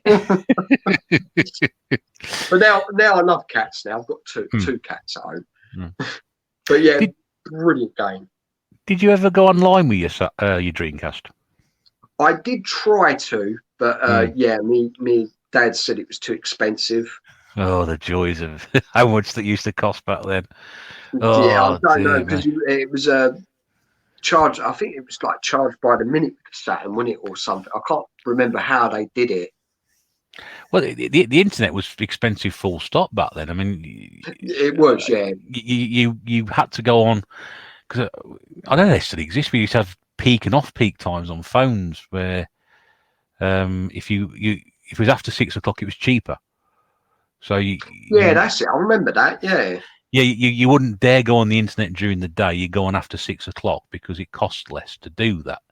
And then they started introducing charges, didn't they? Where you weren't paying by the minute, you were paying. I say it's per month. I can't remember what it was now. Yeah, it was something like that. But yeah, I knew it was expensive, which is a real shame because I really did sort of pest my parents for it. But yeah, they weren't too keen. No, I remember. People don't realise now where you're just paying like a flat broadband charge. You can do as much as you want on the internet. Back then in the very very late 90s, early 2000s, it was a completely different system altogether. You didn't go online all day. You couldn't go online all day because it cost too much. You tie up the phone lines, and everything was a lot slower as well. Yeah, that's right. Yeah, because it was the old dial-up, wasn't it? Yeah, the old 512k dial-up, 48k. Yeah, was it 48k? Was it 48k? 56, 28k, or 56k dial-up to start with, and then and I think the Dreamcast could only output 33. Was it? Oh, good grief! Something. I know it was lower. The Dreamcast. You used to get excited. I can do 128 or 256. This is great, And then it's like the idea of broadband came out. It's like, what? Yeah, not like it used to be. I think they were planning a broadband for the Dreamcast. I don't know if it actually happened. But I remember reading the magazine they were trying to release broadband for it. Yeah, I know some people that there is a reasonable online Dreamcast community now, which I think if you James at It's Much More does quite a bit of there are still games they are playing online on the Dreamcast. Yeah, he was doing Fantasy Star Online a few months back. And I know I think he's playing Jet Set Radio as well, or Jet Set Future. I think Jet Set Radio. Jet Set Radio, I think the second one is Future in it on the on the Xbox. Yeah. So I know that there are people who still go online and use the Dreamcast for doing that. Just been interested to find out if anybody actually used it at the time. Because sadly I didn't. I mean, I remember the commercials, 6 billion players and all that. The bloke with the shaved head. I mean, they were really rough looking commercials. They were. But it was a great little system, and I think it gets the appreciation it deserves now. But it should have got it back then. Really, I got a nice 30-odd game collection, which is not. But the cases were terrible cases. They were, they just as bad as the Saturns. I mean, they look nicer. We didn't even mention the Saturn cases. I can't believe we talked about the Saturn, but I think that it's part of the course, isn't it? You guarantee that you've got a Saturn, you can have a load of cases that are going to fall apart. Which is amazing considering that a company got everything so right with the Master System and the Mega Drive boxes that when it came to the Dreamcast and the Saturn, that they got completely wrong. Just got cheap. I mean, they could barely afford to release the system, so let alone giving good cases, That's probably a very well made point. That actually, I hadn't thought about that. I was in such bad shape. They were, which is a shame because they're nice cases. Yeah, the Saturn ones are horrible, but the Dreamcast ones were really nice, and I think they would have. That's my original game, and it hasn't got the manual. I lost that. Probably ripped it up or something. But it's just. Sonic 1, we're looking at this copy of Sonic 1. You can see they age so well. They do. I mean, if you throw them around a bit and treat them badly, they sometimes don't close properly, and you find bits of plastics missing out. The hang tabs are missing off, and we're talking about the Mega Drive boxes here, the Master System ones. But most times you can find them in good condition. Whereas if you now if you see Dreamcast games or Saturn games, the first thing you're doing is examining the box. Forget about what the condition of the discs are. You're looking at the box first of all. Is this going to fall apart before I get it to the till to pay for it? Yes. I might like to encounter a brief gust of wind outside, which is going to render this box irreparable. Am I just going to look at it? Is it going to crack on me? Yeah. Oh God, it's cracked. Yeah. Is it going to rise by 1 degree outside? Therefore, is it, the glue's going to come unstuck? Yeah, terrible. I don't know how they even thought about that, but there we go. And they're still $100 or £100 more expensive than the other system to buy anyway. Well, where's all your money gone? Because it certainly ain't gone on the quality of the cases, has it? No, it hasn't. No, it's not gone into that. Mixture of cardboard and plastic. Yeah. Oh well, there we go. Right. So after the Dreamcast, which direction did you head off in after that one? I literally went what everyone else was doing, and I finally gave up and went for the devil, the PlayStation 2 to be exact. The devil? Why would you call it the devil? Because it really pains me, but I feel they were a massive responsibility for Sega's death. The massive hype of the PlayStation 2, the cheap DVD player inside it. It's 70 million polygons it could produce per second, and all this hype. And a lot of my mates, that came around my house, saw the Dreamcast. Oh yeah, we're going to get that. But rumors started speculating PlayStation 2 was going to come out, and it was going to be do this, do that, do everything else. Do cartwheels while you're playing. And I do feel like it had a massive. It sort of caused the death of the Dreamcast. Yeah, I was quite hateful to it for a while. An enemy for life, then that's what it sort of caused. Yeah, pretty much. Yeah. No, I mean I could understand that. Your feelings towards it because it's killed the machine that or the brand that you so love, that there isn't now another one to buy, so you've got to go one or the other. Was there a reason you went PlayStation 2 rather than Xbox or GameCube? They weren't out, so it was a case of when it was literally was the final. It was the only console about. I mean, there was still the odd Dreamcast games being released, and so I kept the Dreamcast. I mean, I think actually, I don't think it was my original Dreamcast. I've still got the disc drive stopped spinning. So that's the second Dreamcast I've had. But all my games that I've got are all of my original collection. So I never got rid of the Dreamcast. But I suppose I had to make a deal with the devil, and got a PlayStation 2, which I absolutely loved. Actually, some of the games on the PlayStation 2 was brilliant. I did manage to fall in love with it. There's a happy ending. Yeah, there's a happy ending to it. Yeah, fucking PlayStation. You wouldn't have been tempted to wait for an Xbox or a GameCube, did you? I mean, because obviously they weren't coming out. Did you know they were coming out at some point, or did you just think obviously Nintendo were. I think the rumours were already about that it was going to release its next system, but I don't know. I've never been a massive Nintendo fan. I think it was due to being a youngster, hatred in the playground of Sega first Nintendo, which it may not have been as mental as it was in the stateside, but it was still very real in the UK. Especially in my playground, you either a Mega Drive or SNES. Yeah. So that sort of put me off Nintendo, but then my brother was collecting Nintendo anyway, so I could play them. I mean, he stopped collecting after N64. Right. But I don't know. I wasn't really interested in the GameCube.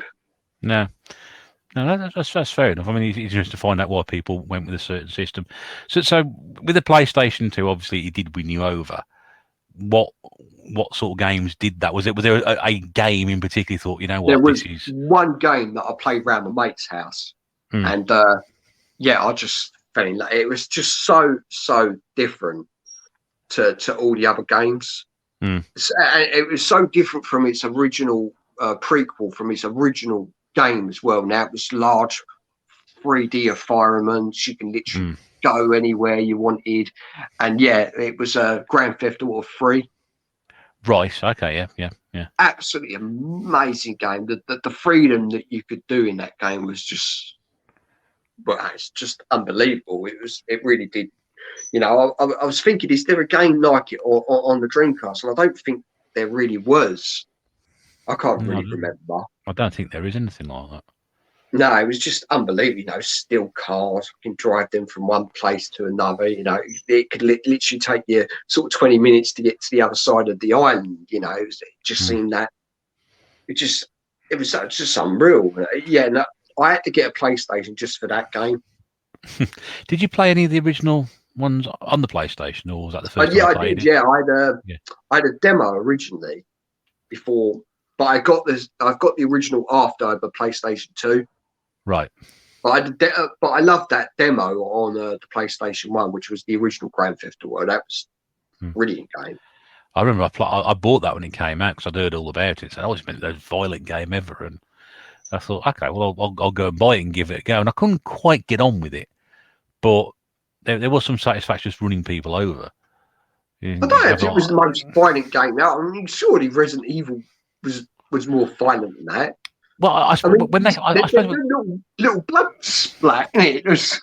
Well, I suppose when they say because of what it is. I mean, Resident Evil technically is horror, which technically is fantasy.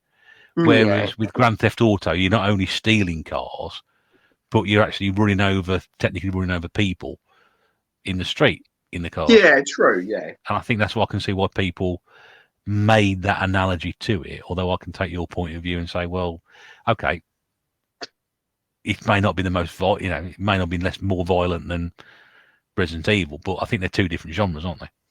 Yeah, I can see your point. Yeah. I just thought the first one was comical. You know, you run over the thing, you just see the little blood splot. Like, it was. I thought it was very fun. But yeah, number 3 was really sort of quite raw. It was, so that was the one. That was the one that convinced you that the PlayStation 2 was not all evil. Yeah, and obviously Sega games started to be released on it. Virtual Tennis 2. Crazy Taxi 2, 18-wheeler. So, yes. Yeah, I remember that one. Best of both worlds in the end, really. Did you play any of the Sega updates on that one? Because there was a game, was it Sega Classics, I think it was, that came out, which updated old Sega games like Alter Beast and... No, I recently saw one actually have that game on one of their pickups video, and it looks bloody good, especially the virtual racing on it. Yeah, that looks amazing. That did. I picked up a Sega Classics a few months ago. I can't see it now because actually it could have been you, Russ. I watched. It could have been me. I don't know. It was a while back. I'll give it. I think I don't know when did I get it from. I can't remember now. I did buy it from. Did you pay a couple of quid for it? I didn't pay a lot for it. Yeah, £4 or £5. It's something I think I was quite lucky to find it because I know it's about 8-10 quid in CEX, and I found it for about 3 or 4 quid. So it was, it was a while back now, but I picked it up. But I played some of the games off that, and I wasn't very impressed with it because it just takes some of the original games and just tries to upgrade them a little bit, and some of them. Golden Axe was terrible on it. I was like, this isn't Golden Axe at all. Yeah, it was rotten. But I understand that they were some of the Japanese stuff that they released on the Sega Ages volumes, possibly. There's some blurring going on there. I can't try to work out whether I am right or I'm wrong. I don't know, but they weren't quite as good as I thought they were going to be. It's a real shame. So I was after that compilation for ages, and I was really disappointed with it. Oh, that's a real shame, isn't it? That's a pain in the ass when you expect something in it and it's completely different. Yeah. Yeah, because it is. There's like an update of like Afterburner on there as well, isn't there? And there is. I mean, it's one of my favourite, love Afterburner, and yeah, there's something not quite right about it. Not all bad, but I played a couple. I thought there's something off about this, and I just wish they'd just leave. Give me the arcade original. Give me the original games. Yeah. I don't see why you got to, do sort of stuff to it anyway. So, okay, so PlayStation 2, you're firmly entrenched with the PlayStation 2, which is good. And then the next console on your list was the actual first console I actually brought out of my hard-earned cash, and I saw a trailer of it, and as soon as I saw the trailer, I thought, I've got to get this. I've got to get this console. So I looked. I done it literally just a couple of days later. I had to look in my bank account to see I had enough for it, and I just had enough for the. It wasn't the hard drive version. It was like just a little memory card, like 4 gig memory card version. The core edition, is it, or something like that? It's called. And and that one game was Dead Rising. Never been interested in Xbox, but I saw that game, and immediately I thought Dawn of the Dead. Right. The millions of zombies on screen, and I got to get this game. And the game was as good as it looked. I had so many fun hours playing that game. I absolutely loved it. 500 zombies on screen. You're in a massive, great big shopping mall. You got your gun shop from Dawn of the Dead. You got your antique sword shop that you can just splatter them all over the place. It's just an incredible game. And that's what made me want an Xbox 360. And it was, I think it was exclusive for that console. Yeah, it's a lot of fun, that game. So it really is. But they've got a stripped down version on the Wii as well for it, which is called Dead Rising Chop Till You Drop, which doesn't have as much on it going on, but it's still a lot of fun. Yeah, I imagine that with the Wii remote, that's quite good. You can sort of actually do the motion of cutting them up, and it's a lot of fun, that one. But I think you said the Xbox 360 version misses that interaction with it, but it's still much more fun just to do something like that. I can see why you were swayed by it, because it's like, I'm going to see it now going, I must buy that game, It was unreal, Rush. I loved Dawn of the Dead, and at that point, I mean, the only zombie game that felt sort of where you could sort of roam the streets and that sort of stuff was Resident Evil 2 at that point. And to jump from Resident Evil 2 to Dead Rising, it was just I don't know how to explain it. With that amount of characters on screen, and it was just brilliant. I find it very fascinating that you bought the system based on the one game. I'm a very impulse person. Yeah, I know people have their reasons for buying games for systems, but to actually sort of buy a system for a game, that's I don't know. Don't hear that one too often. I could be wrong. It would be more common than I think it is, but. I'm the man who calls my YouTube channel Gamezone Birdroom. I'm a bit of an oddball. It's a bit of I can see when people say play the long running series, for example, a Final Fantasy series, and then that then gets moved to a different system. Are you a big enough fan of that series to then say, right, well, in order to play the next one, I'm gonna have to go and buy, not a Nintendo machine. I'm not going to go and buy the PlayStation if I want to play Final Fantasy VII. It depends how much you enjoy that series if you want to go ahead and do something like that. Yeah, it is a strange one, because I had no intention to get a 360. I would have waited to just sort of upgrade from to the PlayStation 3. That's what I was originally going to do. But I don't know, just something about that game, that commercial, You know, even though at the end it said it has nothing to do with Dawn of the Dead or whatever they put at the end of that commercial and that. Yeah, the legal disclaimer. Yeah, you blatantly ripped off that film. You know, it's, this has nothing to do with this. That's all. If any similarities between Dawn of the Dead and this film are completely coincidental. But yeah, it's just I don't know. I just fell in love with that game and that console from that point. I mean, it was the only game I had for about 4 months as well. But what other stuff did you have for the 360? That sort of caught your eye beyond that? The Forza series, I've really enjoyed. Excellent racing, yeah. Obviously, Grand Theft Auto 4. Then I started getting into trying to think now. It's stupid when you ain't got your collection here, you struggle. It's a real test. It's memory test now, isn't it? That's what it is. What have I got? Yeah. There's quite a lot of different games on there. Call of Duty. I've never really played first-person shooters, but that game grabbed me as well. When I first saw that on the Xbox, the original one, I thought, "Wow, this is really good." Because I was brought to Medal of Honor was my choice of first-person shooter, and then I played Call of Duty. It's like, wow, it's completely different. Yeah, it's a brilliant game, innit? It was because the first one I played was Modern Warfare.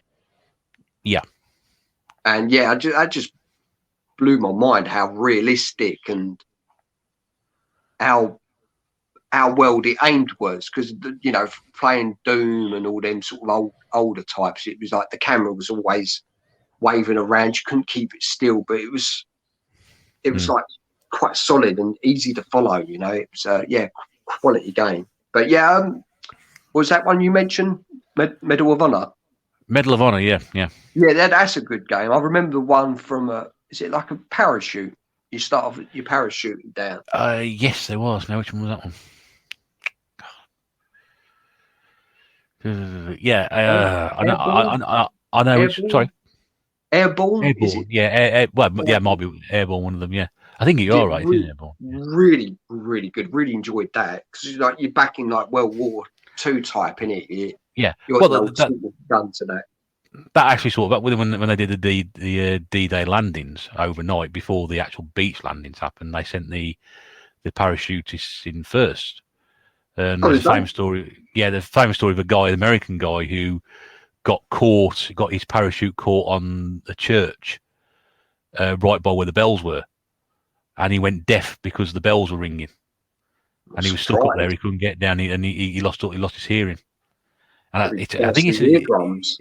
Yeah, I think it's the French town of Cannes, and I think if you go to where the actual, I'm going back like 30 years when I went to see it, but on the actual church he landed on, there's actually like a parachute, a dummy there now to illustrate where he landed and what happened to him. That's good, isn't it? But that's 30 years ago. Now that could have quite easily changed since then. But yeah, I think they should keep that though. If they haven't, they should keep that as a little reminder. That's right. That's right. But, I think if you've ever seen the film The Longest Day, I think they reference that in there as well. I ain't seen that Longest Day. Longest Day. Oh, you need to see that. It's about 3 hours long, but it's 1961, I think it is. An all-star cast: Richard Burton and Robert Mitchum and people like that. So, it's got some big names in it. Oh yeah, big. Sean Connery's in it as well, I think. Pre James Bond. Yes, he must be young in that. Yeah, it was a 61, wasn't it? So he's probably, when he died last year, wasn't it? 90s, probably about 40, something, late 30s, early 40s, something like that. Yeah, I'll have to look that up. Yeah, definitely. It's worth having a look. If you enjoy your history, it's definitely worth looking at. Yeah, I do love a bit of a history buff. Oh, me too. I used to love it at school. So it's like Chronicle of the 20th Century. Great book. Awesome book. Awesome book. Yeah, great for sorting out fights as well. Yeah, I wouldn't recommend that anymore. No. Right, so sort of a lovely book, Yeah, it's a waste of a book, isn't it? Really, facing impression on the back of it, you know. Right then, so we'll finish your history there. Let's jump back to your list, your gaming list. We've got 3 games to go on this one before we get to your last 2. So your next one. And this is the game which divides people. People either love this game or they don't like this game. I will hold my hand up and say I've never played it. That's because I don't own a copy of it. Although I have got one. I've got one of the releases on the Xbox, I think now. And there was a recent addition to the series, which I don't know if you played or not. I don't know. No, I haven't. No, I do want to buy it, but yeah, I've not played it yet. No, me neither. But I think it is quite cheap to pick up now, so it may be worth it. Anyway, your 4th game. So my 4th game is quite a unique game. When it must have sounded bloody unique when Union Suki was pitching it to people at Sega, and it's a game where you can literally do pretty much anything. You know, you have to actually work a job in the game. Which sounds boring, but it's quite satisfying. It's quite satisfying when you're playing a game. And yeah, this oddball game is called Shenmue. Is that the correct pronunciation? Because there are various people who pronounce it Shenmue. I don't know. I'm still bad. I'm still bad at reading. So well, I call it Shenmue. And leave it at that. Yeah, Shenmue.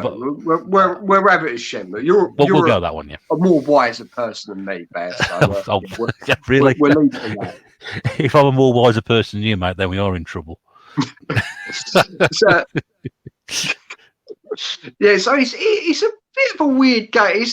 I would recommend playing it, Russ, if you ever get the chance, just to experience. It's an immense. How did Union Suki? He said it's an immense interactive game, and it literally is. You've got so many different computer characters you can chat to, and obviously you're trying to solve this mystery of the man who killed your father and why he killed him.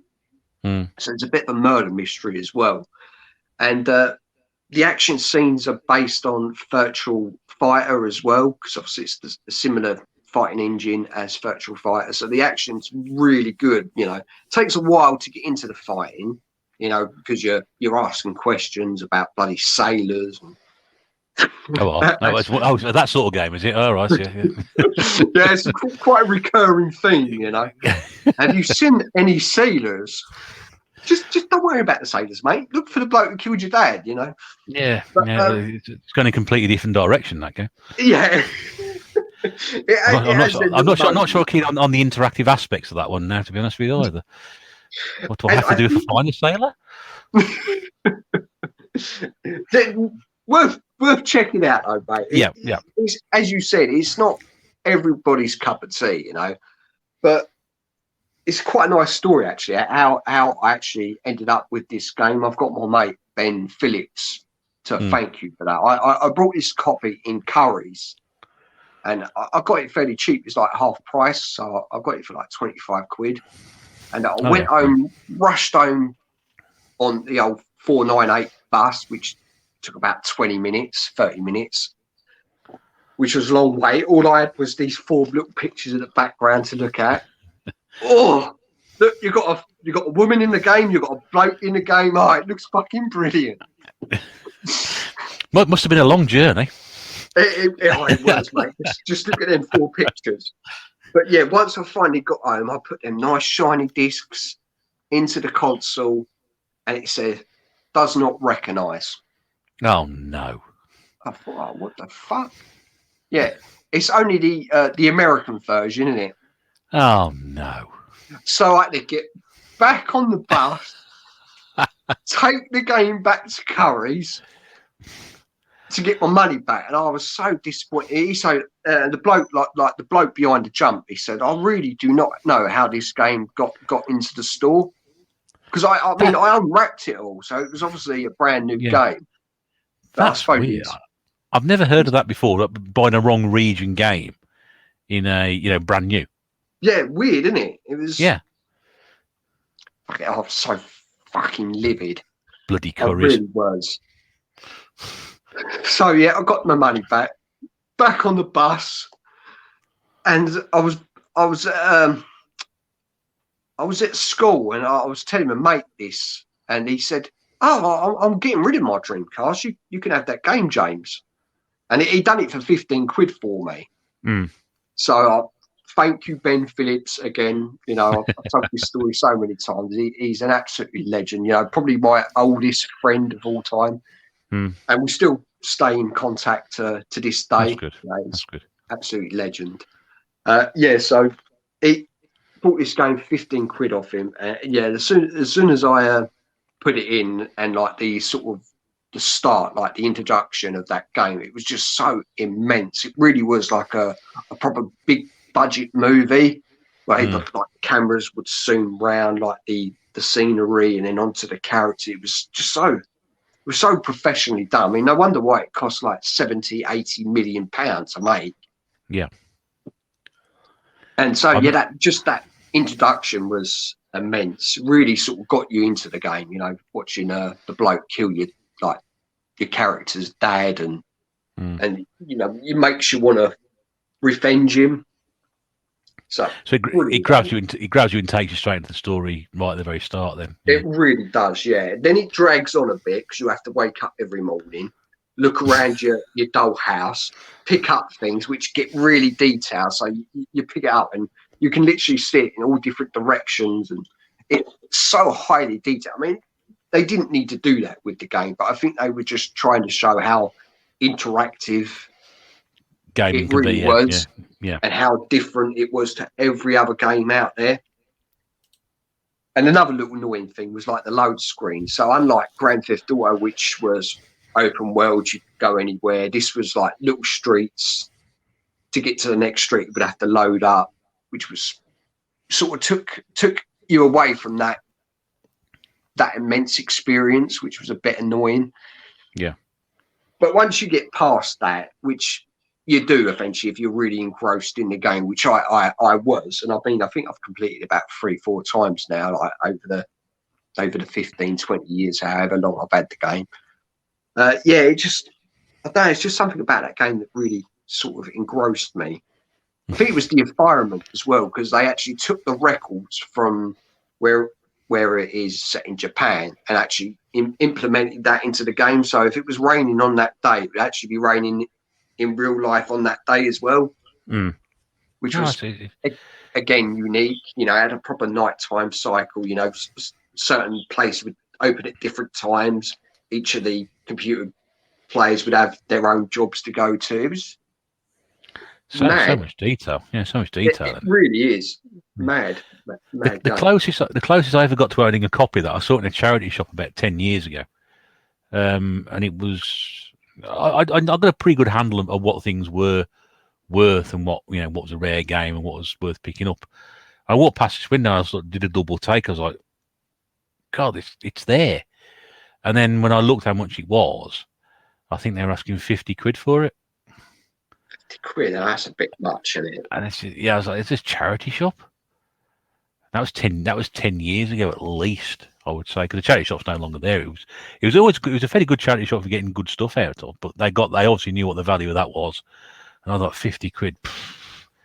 Man, yeah, it's a lot of money. I mean, I wouldn't pay that for the game. I mean, I think number 2's kept its price. I think that's about 60. But it's a close I've got to getting that one. So one day I probably will. I've got the second one on the Xbox, so I got a few months back. But then I realised I bought the version without the DVD in it. I thought, that's a bit annoying. That's the bonus disc, isn't it? Yeah, because it was in CEX. I thought, it's 6 quid. I thought, Bob, that's come down in price. I'll grab hold of that. And I didn't realise until I got home and looked at it again. I thought, it says no DVD. I thought, is there a DVD meant to be in this? And I sort of read I was like, oh yeah, there is. Oh dear. So Oh, that's annoying, isn't it? I'd like to say it's a rookie mistake, but I've got no excuse at my age and how long I've been doing this now to realise I should have paid far more attention to what I was doing. Not the first time, but that was really annoying. So I can't really say I can comment and play this game.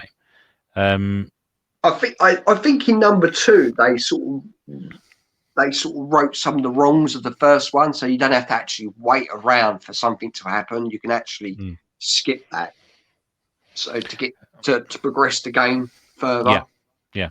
Where on the first one there is a lot of waiting around, you know, especially if you've got to meet someone at the nightclub, and that nightclub doesn't open till 10 o'clock at night, and it's you wake up in the morning, it's like 9 o'clock. You got to literally wait for that time frame, like which a could be normal about day. an hour.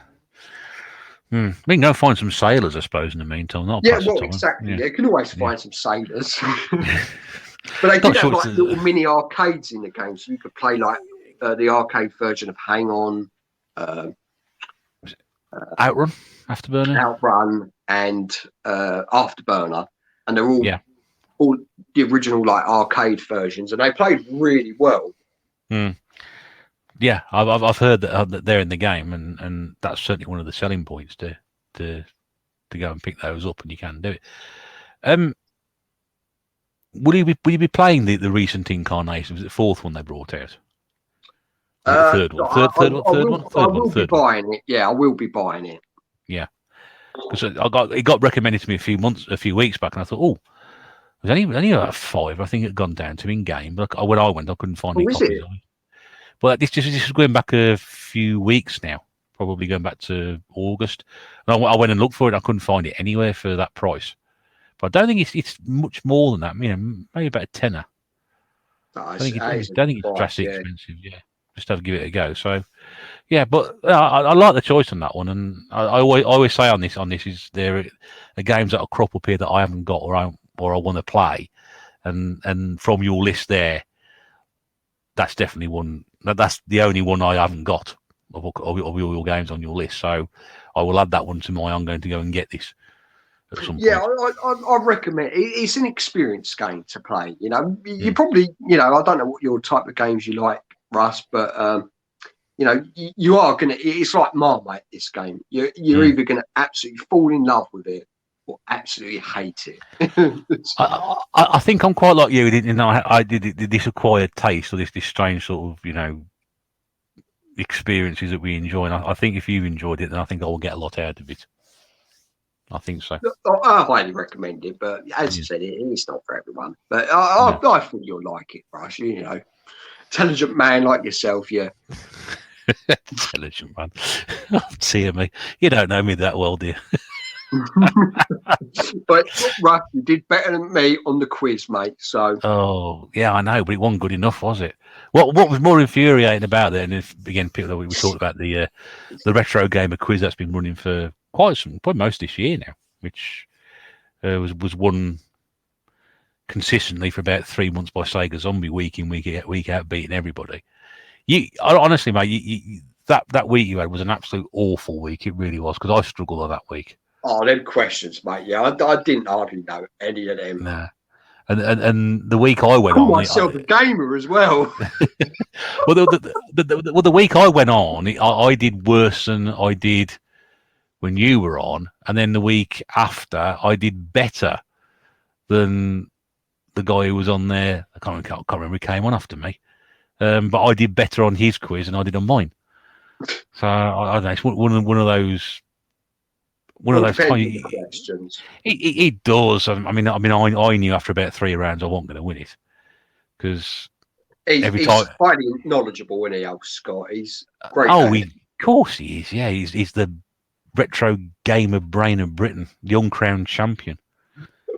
You know, about me being king of the community. This man is king of the quiz. No, he certainly is. And it's a great channel, Retro Bait, as well. He's doing a good job with them quizzes. He is. Paul's doing a really good job, and the fact that you can't get on the quiz now until March, it shows how popular it is. Yeah, exactly. I mean, it's every, you know, it's 2 every month, I think it is. But yeah, there was a long. I mean, I spoke to Paul about going on that probably back in April or May this year, and I didn't get on. When did I get on? Like August, wasn't it? I think it was. Yeah, because I was July. And I Yeah, changed for that. he said, "Yeah, I'll put you on." He says, "But there's about a 6 month waiting." This what? but yeah, it's good fun if people got an opportunity to do that. It's well worth having a go. And yeah, Scott was brilliant on it, and nice thing to step aside and let somebody else have a. I don't think anyone would have been on. I don't think so either. I don't think anybody came close, did they? I definitely didn't. Not with mine. Was it 2 or 3? I think it was. You got 4, didn't you? 4? No. Cheers, Russ. I'll take 4. I'm sure you got more than 2. Definitely. It was awful. It was an awful shame. Yeah. Oh, it was really. It was. I did feel sorry for you. I thought, oh God, that's terrible.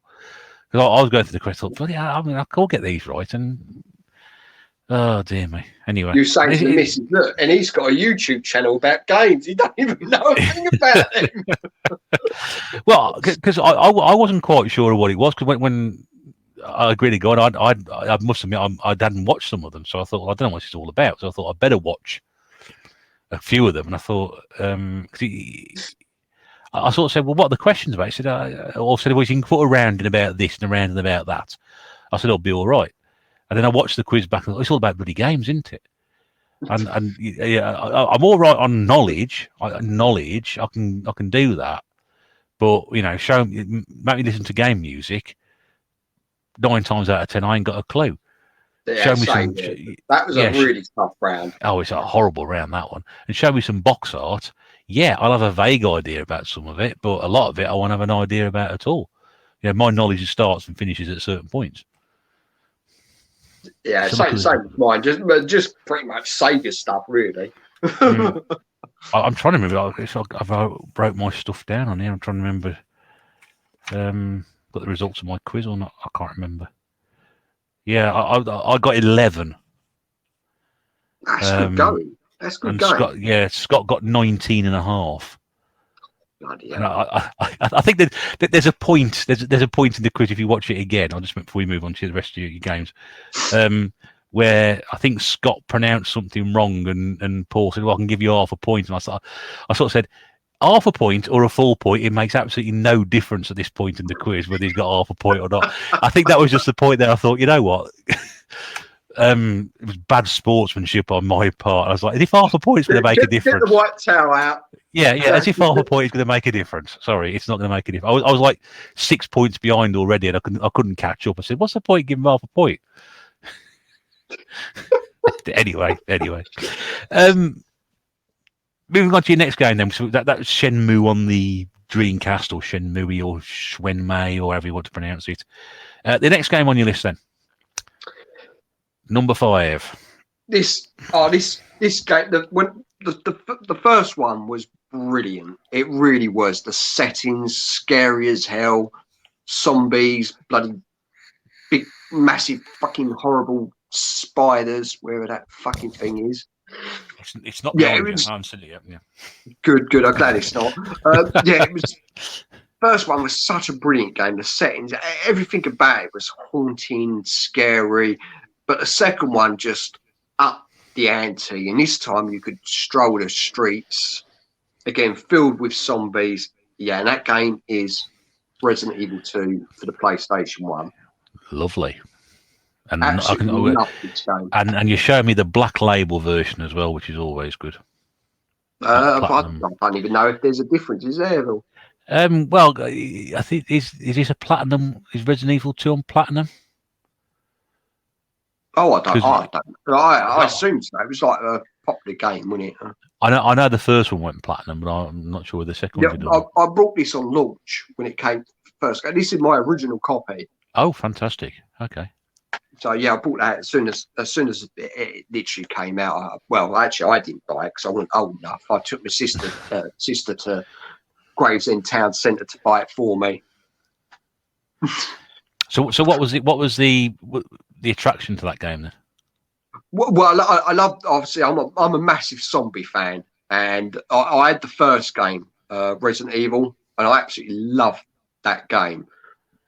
But everything great about that game, they did it so much better in this one. The fact that you can roam the streets as well this time, you know, you get to see a bit more of Raccoon City instead on the outskirts where the big mansion was. The graphics was better.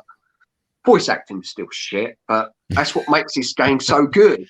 Yeah, it does. It's that charm about it. The first one wasn't great, and you have to have poor voice acting. It just adds to the overall feel of it, I think. It really does, yeah. I mean, that's one of the Will Smith character in it as well that turns into the zombie. You know, it's just great little scenes like that you know just stays with you. It's just a fantastic. It really is a fantastic game. Great storytelling. Obviously, other than the bad acting, you know, it's just. So I love this game so much. And this was the first game that I actually brought because the PlayStation's with my brother. Oh, okay, yeah. But I actually went out and brought this game to play on his PlayStation. That's how much I love the Resident Evil series. It's not a cheap. Yeah, it's not a cheap game to pick up nowadays. It's a good 30 or 35 quid or something like that, I think. Oh, is it really? Yeah, it's still quite an expensive game. Oh, right, bloody hell. I thought it would be cheap. I know it's quite expensive on the Dreamcast, but I thought it would be pretty cheap on the PlayStation. It was like millions released. No, it's still quite expensive. I've seen a copy in CEX locally in the last 12 months, and I've looked at it and thought, bloody, that's still pricey. We're not far off the original RRP, I'm guessing, but. This is why I consider myself more of a gamer, Russ, than a collector, because I don't really have much of a clue on the prices. Neither do I, to be honest. I just know, as I said, certain ones attract a certain amount or have a certain value to them. But you know, my story about the Birmingham game market, had Eddie not been with me that day, I probably wouldn't have got the bargains that I did, because he knows a bit more about some of the pricing than I do. So my knowledge goes to a certain point. I mean, don't get me wrong. I don't, sort of base buying a game on the cost of it. Now, I used to when I had a budget. Now I'm a little bit more freed up on that. I can be a bit more adventurous as such. But I still know if I'm paying over the odds for something, and I still won't pay over the odds for something. So, but I know in Resident Evil 2 it does command a decent value. All right, I might sell that then. Do you want to buy it? Don't sell it. No, I definitely would sell it. No, I can't imagine you doing that. But yeah, everyone seems to want to take zombie games to the desert island. I don't know why. I thought the last place you want to be playing zombie games on a desert island on your own. You got to play a zombie game anywhere. Well, I suppose really, being a fan of that, you'd know exactly what to do in the middle of an apocalypse or something. So. Exactly. I'm very good with a knife, being a chef as well. So I know exactly where to shove that knife. Actually, a funny story. I was sound asleep next to my missus, and all I could hear was her shouting out, "Zombie!" and she hit me right in the head, like she was holding a knife. And she woke up and she said, "Oh, I was dreaming I was stabbing a zombie." I said, "Yeah, you fucking punched me in the face." Oh, she wasn't having a dream about Scott then. I thought that's what it was, Well, yeah, I hope she wasn't having a dream about Scott, especially with his massive knowledge of games and that. That's it. But yeah, really, really punched me in the head. Like, really. I thought, well, at least you know how to stab a zombie in the head. Well, she'll be all right when you get into the apocalypse situation. You have to start doing stuff like that. Resident Evil series. I mean, is that like? Oh, there we go. Oh, that's the dogs. Sorry, mate. Hello. That was the dog. Oh, there we go. Yeah. Oh, both hello. Hello. Yes, hello, my little girl. Oh dear. Yeah. He's been attacked by dogs at the moment, so just. Now I've got a nice dog face. So I don't need a shower now. Sound me kisses. Right, baby. In terms of Resident Evil series, have you played all the games in there, or there anything you haven't played? I've played the majority. The only ones I've not played yet is the two new ones, 7 and 8. and the remastered of 2 and 3. Would you play the Is it remastered remastered or rebooted or? Two was a HD remake, I think it was. Yeah. I mean, would you play that given the fact that you feel so fondly about the original? I probably would. I'm not even tempted to buy it really. Hmm. I mean, and I've heard great things about it as well. And I mean, apparently it's even better than the original. But I don't know. I've heard that as well. I think it would just spoil it for me, really. Mm. Especially the dodgy controls. Going back to I mean, I can still get used to the dodgy controls now because I've not played like the modern versions. But I think after playing the modern versions, I think it would feel quite alien to me. Which I mean, I don't want that. I like that nostalgia feeling. When I play that game, I want to feel like a 15-year-old kid again, or however old I was. No, I understand that. If you want to keep that feeling there and play it as you were. Are you tempted to try the game in the new games in virtual reality? Oh yeah, I would love to. Yeah. I mean, I've heard a couple of mates that I used to work with at another place that they had in. They said it was scary as hell. Yeah. I've heard a few people describe it as absolutely terrifying, which is, I suppose, that's a good thing about VR.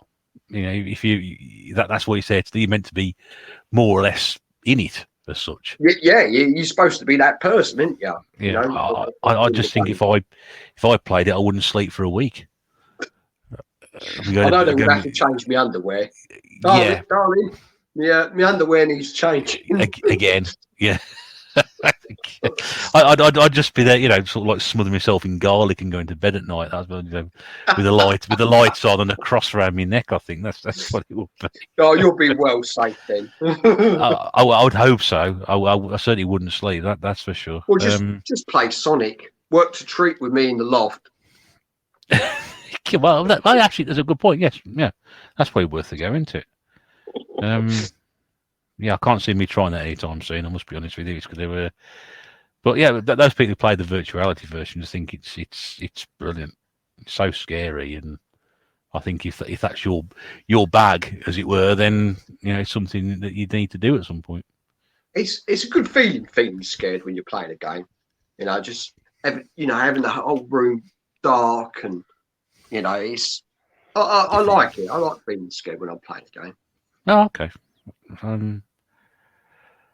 I don't think I could agree with that. I like playing it like this. I like playing it like this. Hiding behind the cushion. Oh dear. Yeah, it's a good choice of game. I mean, it's a great game series, and I don't think we can argue with that really. So, fine choice for there. And then to your last game, then on your game list. Oh, come on. The one that you want to take to the desert island with you as part of your favourite choices. Well, as I said, I mean, the reason why I bought a PlayStation 2 was due to the prequel to this game, and the second one did everything even so much better. The location of it, the theme of it, during the 80s, based on basically Scarface, and that is Grand Theft Auto Vice City. Vice City, yeah.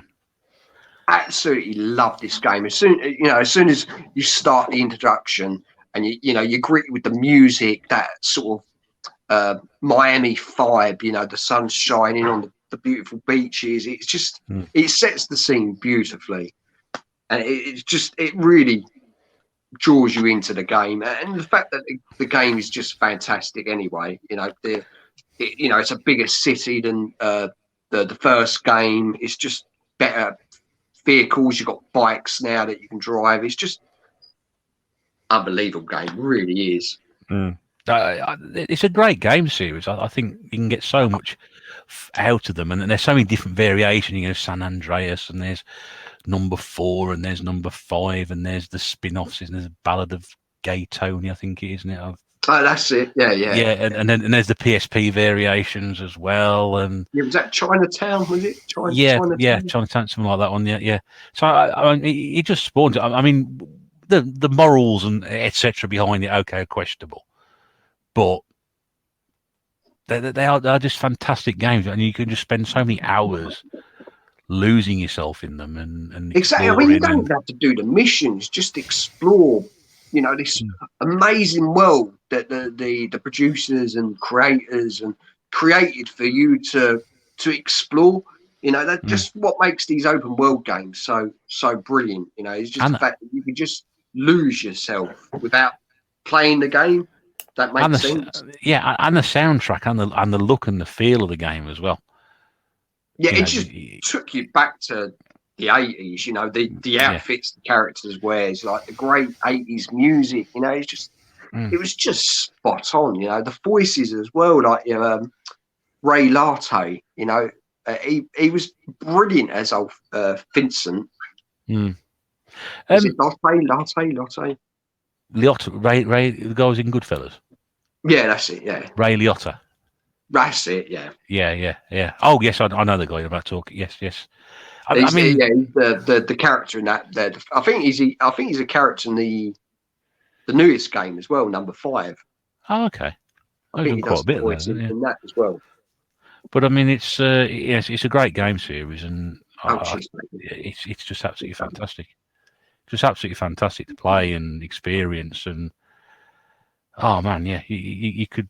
Is it any other GTA game come close to that one, or number 5? Number 5 came really, really close. I'm the longevity of number 5 in terms of the fact there hasn't been another game since then. I know it's been a while, hasn't it? It's been a hell of a long time, yeah. And people are still playing it online, and people are still buying it and experiencing it. But I mean, that was 6 before the last gen, wasn't it? It was on PlayStation 3, wasn't it? I think. Yeah. So it's. I think there is an upcoming one. I think there is a version. They must be working on it. They've got to be. Must be the most anticipated game of all time. This. Definitely. Isn't 5 the biggest selling game of all time? Is it? If it. Yeah, it's got to be pretty close to it, isn't it? Yeah, it must be one of the 2 or 3, maybe. It's the sort of game that you go and queue up at midnight for, really. I wouldn't do that myself personally, but that's what people would do. I'm just. Oh, yep. Okay, I'll just fill for a second. James is popping out to have a comfort break. So just while he's away for a second, we've got a couple of games to get through on his list, which is going to be the Second Chance game and the Hated game. We'll get that very, very shortly. If you have enjoyed listening to this, then if you want to come on Desert Island Games, by all means, get in contact with me. My email address is in the description below, and we'll do our very best to hook up a date and do a recording and get you on. And like I said, the content's very, very simple. 6 games of your choice, 2 other games on top of that, and to talk about your gaming history, and we can promote yourself on YouTube, which is exactly what it's all about. And it's a very, very fun series to do. Also to mention as well that the TNB Gaming Podcast is also shown on this channel, and that's every other Sunday. Our next episode is the 24th of October, and they are broadcast or streamed live on a Sunday night at around about 8 o'clock. Myself and a few of the other TNB lads get together. We invite a special guest along, open the chat up to the public, and we just talk about a specialist subject and games we've been playing for that particular last couple of weeks anyway. So the next episode, 24th of October, 8 o'clock on this channel, the TNB Gaming Podcast. Always worth a good listen to. And also to mention something else that I do every other Tuesday as well over on my good friend Pedro's channel, which is the VHS Bootleggers.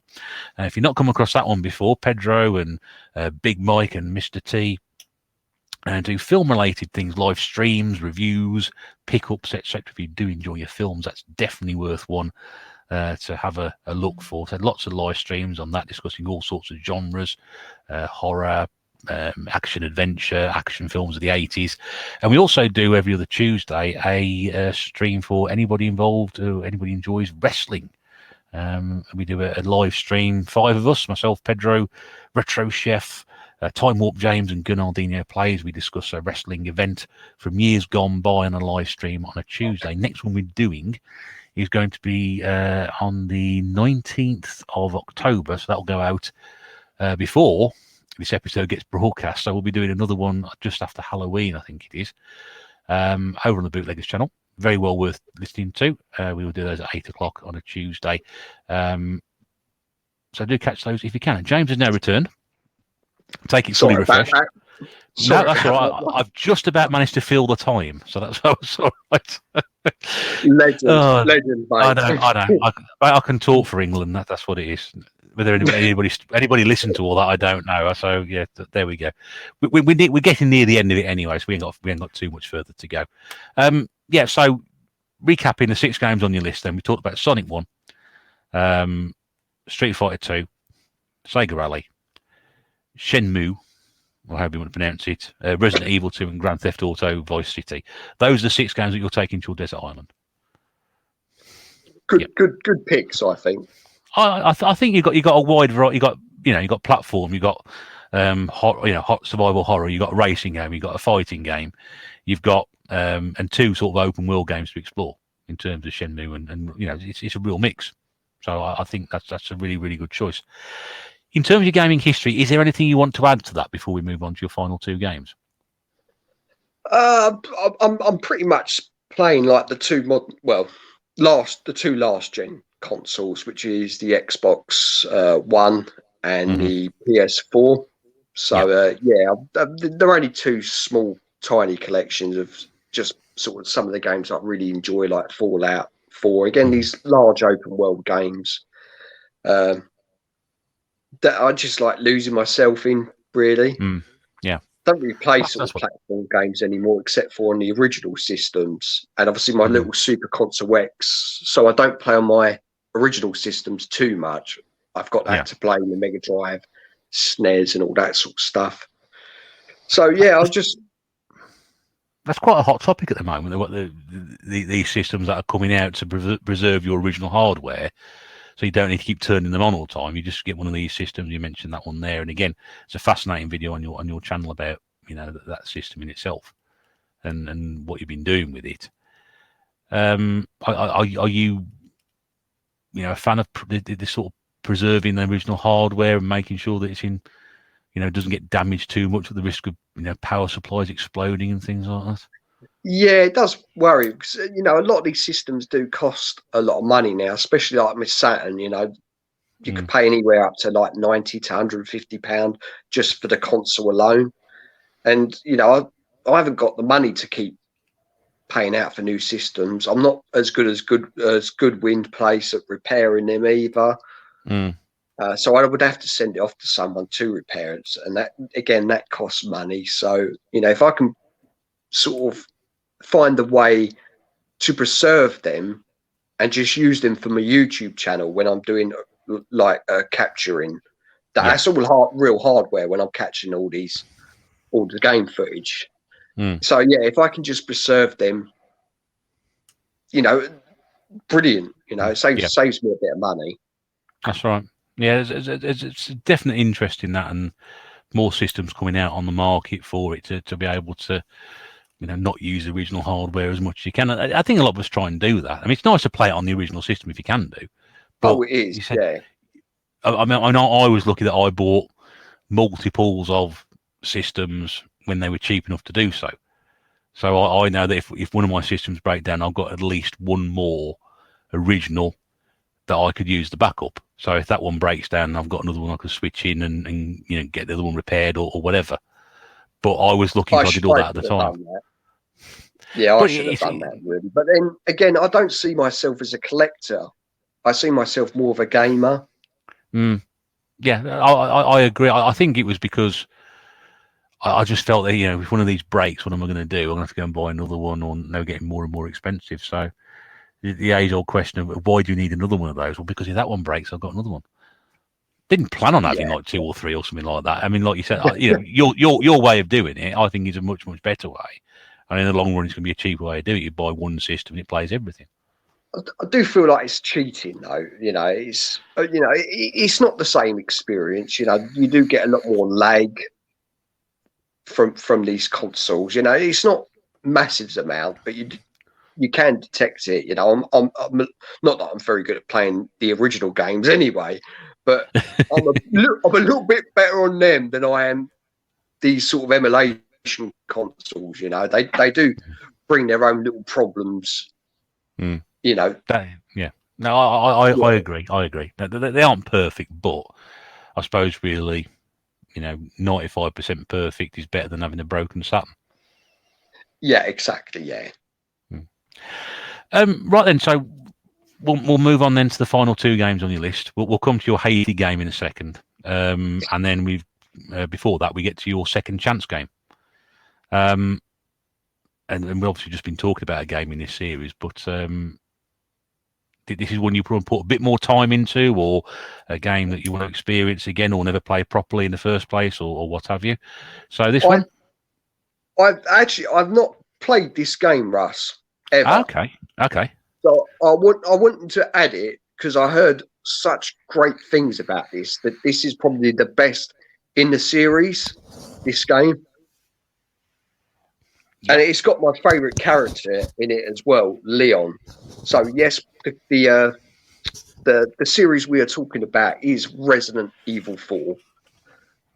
Okay, so and this is on the GameCube, isn't it? It is, yeah. It's the only version I have for the for that game. I know it's been released on multiple systems now, but yeah, I've got the GameCube version. So you never actually played this one originally? No, I've not. But it's a game that I really want to play. Once I'll get a good week off, I want to put some hours into it. Now I've got a memory card as well, which helps. Is it just because it's one you've not played, or is it just because you're intrigued to find out all about it? Or it's all them things really. I've not played it. I love the series. I've heard great things about number 4. I mean, I've played all the other ones. I've played 5, 6, but yeah, 4 because I think it was an exclusive, if I'm right, on the Nintendo system. It was, but then it got ported to the PlayStation 2. Yeah, but I don't know. I sort of I fell out of love with it after. I can't remember which game. I played one of the Resident Evils and I thought it was really shit. It's like a first-person shooting game. It's either like to be Umbrella Chronicles or the Raccoon City Chronicles, I think. Yeah, it was on PlayStation 1. Really bad. PlayStation 1. Oh, Survivor? Resident Evil Survivor or Nemesis? Survivor, I think. Yeah, Nemesis is good. I liked Nemesis. Yeah, I think it was Survivor. It's like a first-person shooter, and I thought that's the way they were going to start doing the games. And I thought, I ain't going to play anymore then. That spoiled that series for me. But obviously now I know that it's sort of behind the camera. You get to see your character, and I've just heard nothing but great things about number 4, and I really want to experience. So yeah, I'm looking forward to having a nice week off and getting into the game. Yeah, I'm looking. I've got Resident Evil 4 on PlayStation 2, Wii, and GameCube. I've got all 3 of them. And I remember when it came out, there was such a buzz about it, and how people said, "Oh, it's the best Resident Evil game ever." And even now, some people regard the Wii version as maybe the better one of the two. I'm not sure about that one myself. I'm not sure if I agree with it, but it's a good choice to go in there. And again, it's a nice slot to have, in the fact that it's a game you've always wanted to play and you never played it. So to take it with you as, technically it's a bonus game from that point of view. Yeah, technically it's a little bit of a cheat really, but you're a gamer. You're allowed to cheat sometimes. That was the whole point of it back. The cheat codes and things.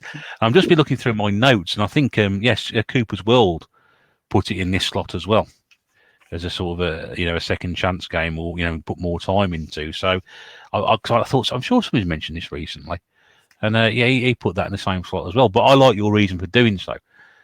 You've played most of the other games of the series, but you haven't played that one. You've heard so much about it. It's a great an opportunity to take it. So yeah, I can allow you to take that one. I don't see any reason with it. Thank you. Well, there we go. There we go. Well, I'm being nice every now and again. I'm just going to leave you there for an extra month now. That's what it is. Yeah, that's all right. I don't mind. It gives me more time to play it. And I'll just release some more spiders as well, so you'll be fine. Oh yeah. No. I still do not know where that bloody great big spider's gone. Actually, I had a quick look when I went for a toilet. I had a quick just butchers over there, but yeah, It's probably long gone by now. I hope so. Yeah. Right then. I'd rather get bit by my parrots than bloody spider. Oh dear. At least I only take chunks of skin out of me.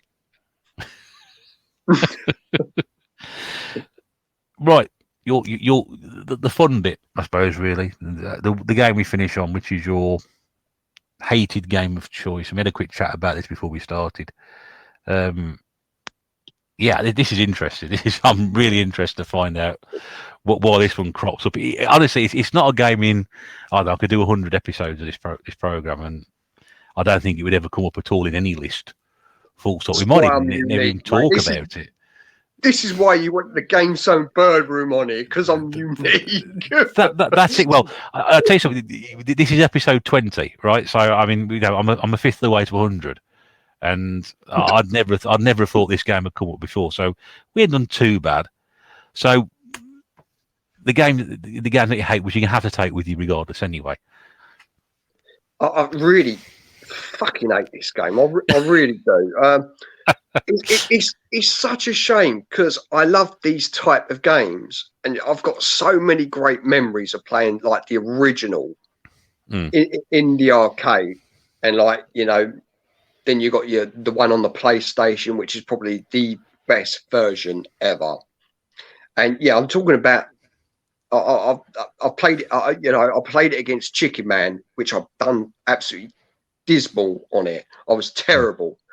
And yeah, and that is athletic games. And this one in particular is London 2012. London, based on the London 2012 Olympic Games, yeah. And you're showing me, yeah, this is the 360 version, but I dare say it applies to all the other ones as well. And it's made by Sega as well. I thought, this is going to be back to its absolute best. Sega, they're going to know it's a button bashing game. It's going to be absolutely brilliant. Got onto the old 100 meters, Russ. It's, you're not bashing the buttons for it to get to the end of the line. It's so bloody overcomplicated now. It really pisses me off. What do you have to do then? Oh, you have to hold a button first in to get on your marks. Then you've got to release it, and then it's all about sort of stamina type. So it's sort of like just battering the bash and see how far you get. They've overcomplicated the game, which it doesn't need to be. I mean, what made the original International Track and Field so good was it was very basic. I mean, it's a sprint, isn't it? Just press those fucking buttons as hard as you can to get to the end. Yeah. It's simple. Get a rhythm going. You go. Like That's exactly it. I love hearing that sound, that tapping sound. Yeah, it's like.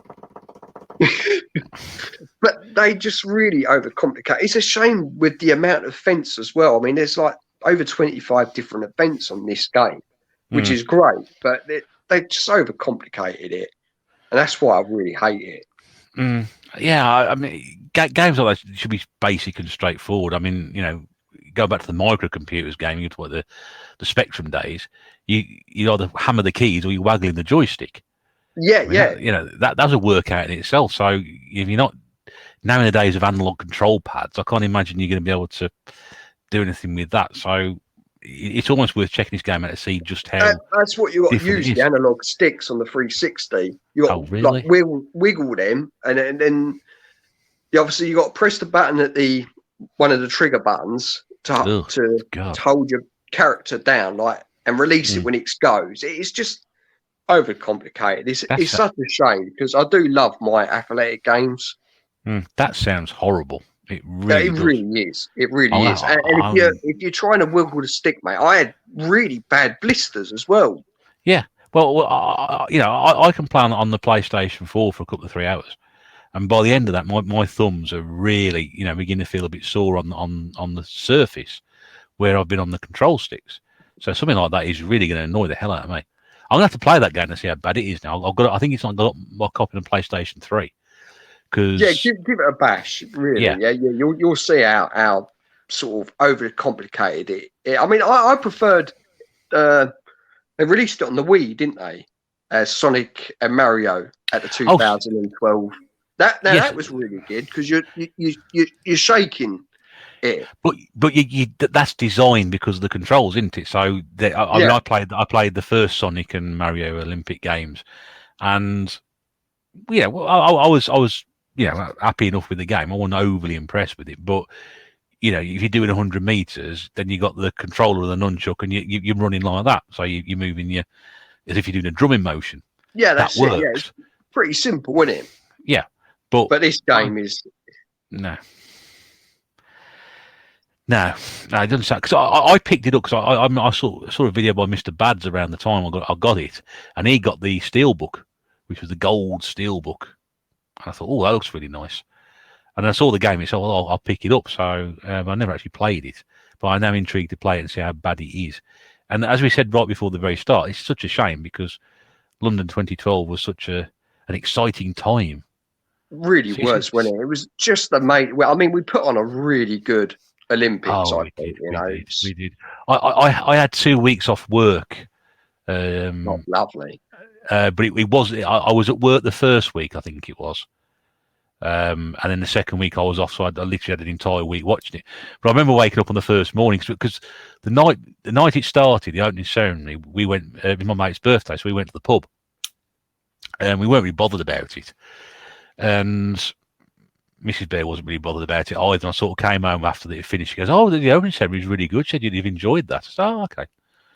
And then the next morning I woke up bright and early, and I came downstairs, put the telly on about 8 o'clock, and I sort of went through the channels. I thought, hang on a second, they'd added 25 channels to your lineup on Virgin Media. This was, yeah, that's it, yeah. And it's like, hang on, you could watch multiple events, couldn't you? Pick which event you wanted. It was just so 8:30 in the morning on Saturday, first day of the Olympics. I'm watching the archery from Lord's Cricket Ground.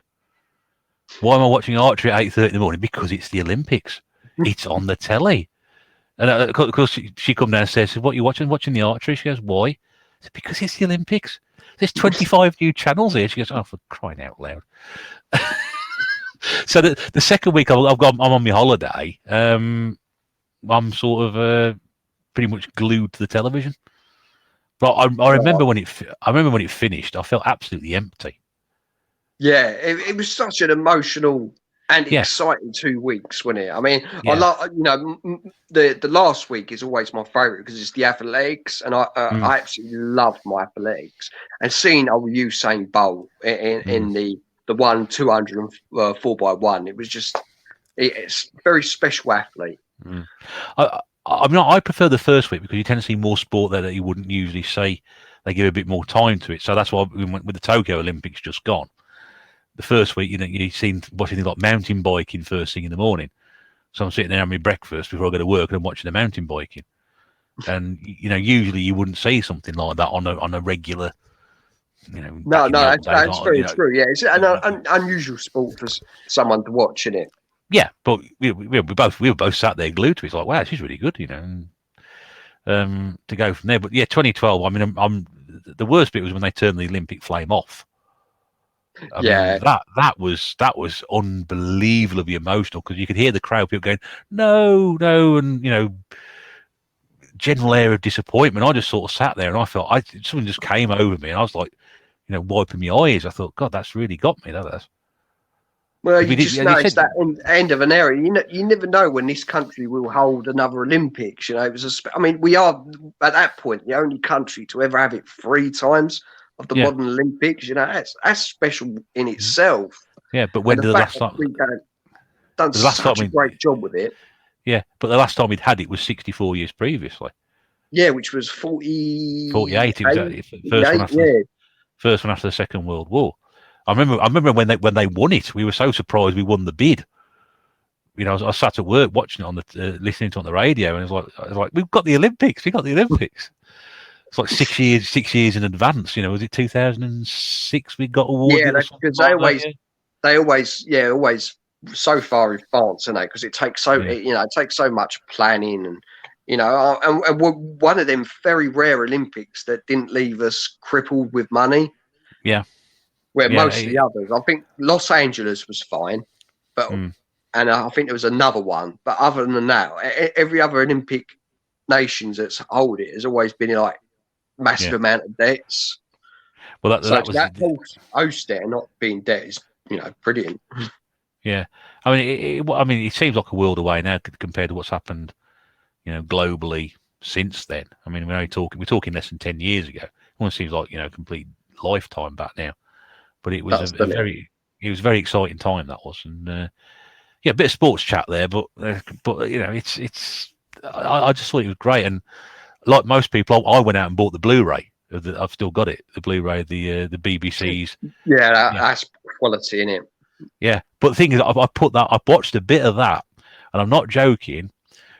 I think there was a bit where they did like a compilation. It's like Eddie Butler, the guy who does the rugby commentary. He narrated some of the moments, the games, and the images beforehand, and pulled it. It's like a 5-minute thing on this Blu-ray, and I watched that, and I was nearly in tears. I had to stop watching it because it just like reminded me. I was like, oh my god, I can't watch this now.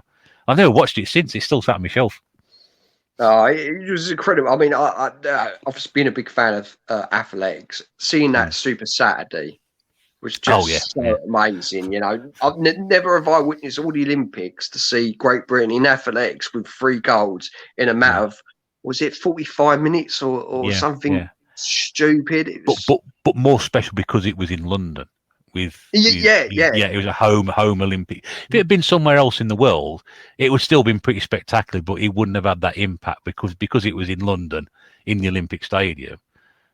And everybody by that point is so into this. We're into the second week of the competition. Everybody's so into this now because they're doing Great Britain are doing really well. Bear in mind, it took about 3 or 4 days before them to win a gold medal. We were all sitting there thinking... it took a while, didn't it? It did take a while, actually, yeah. I think it was rowing. I got the first one in rowing, I think it was. But we're thinking, oh, Christ, no gold medals after 3 days. What's going on really wrong?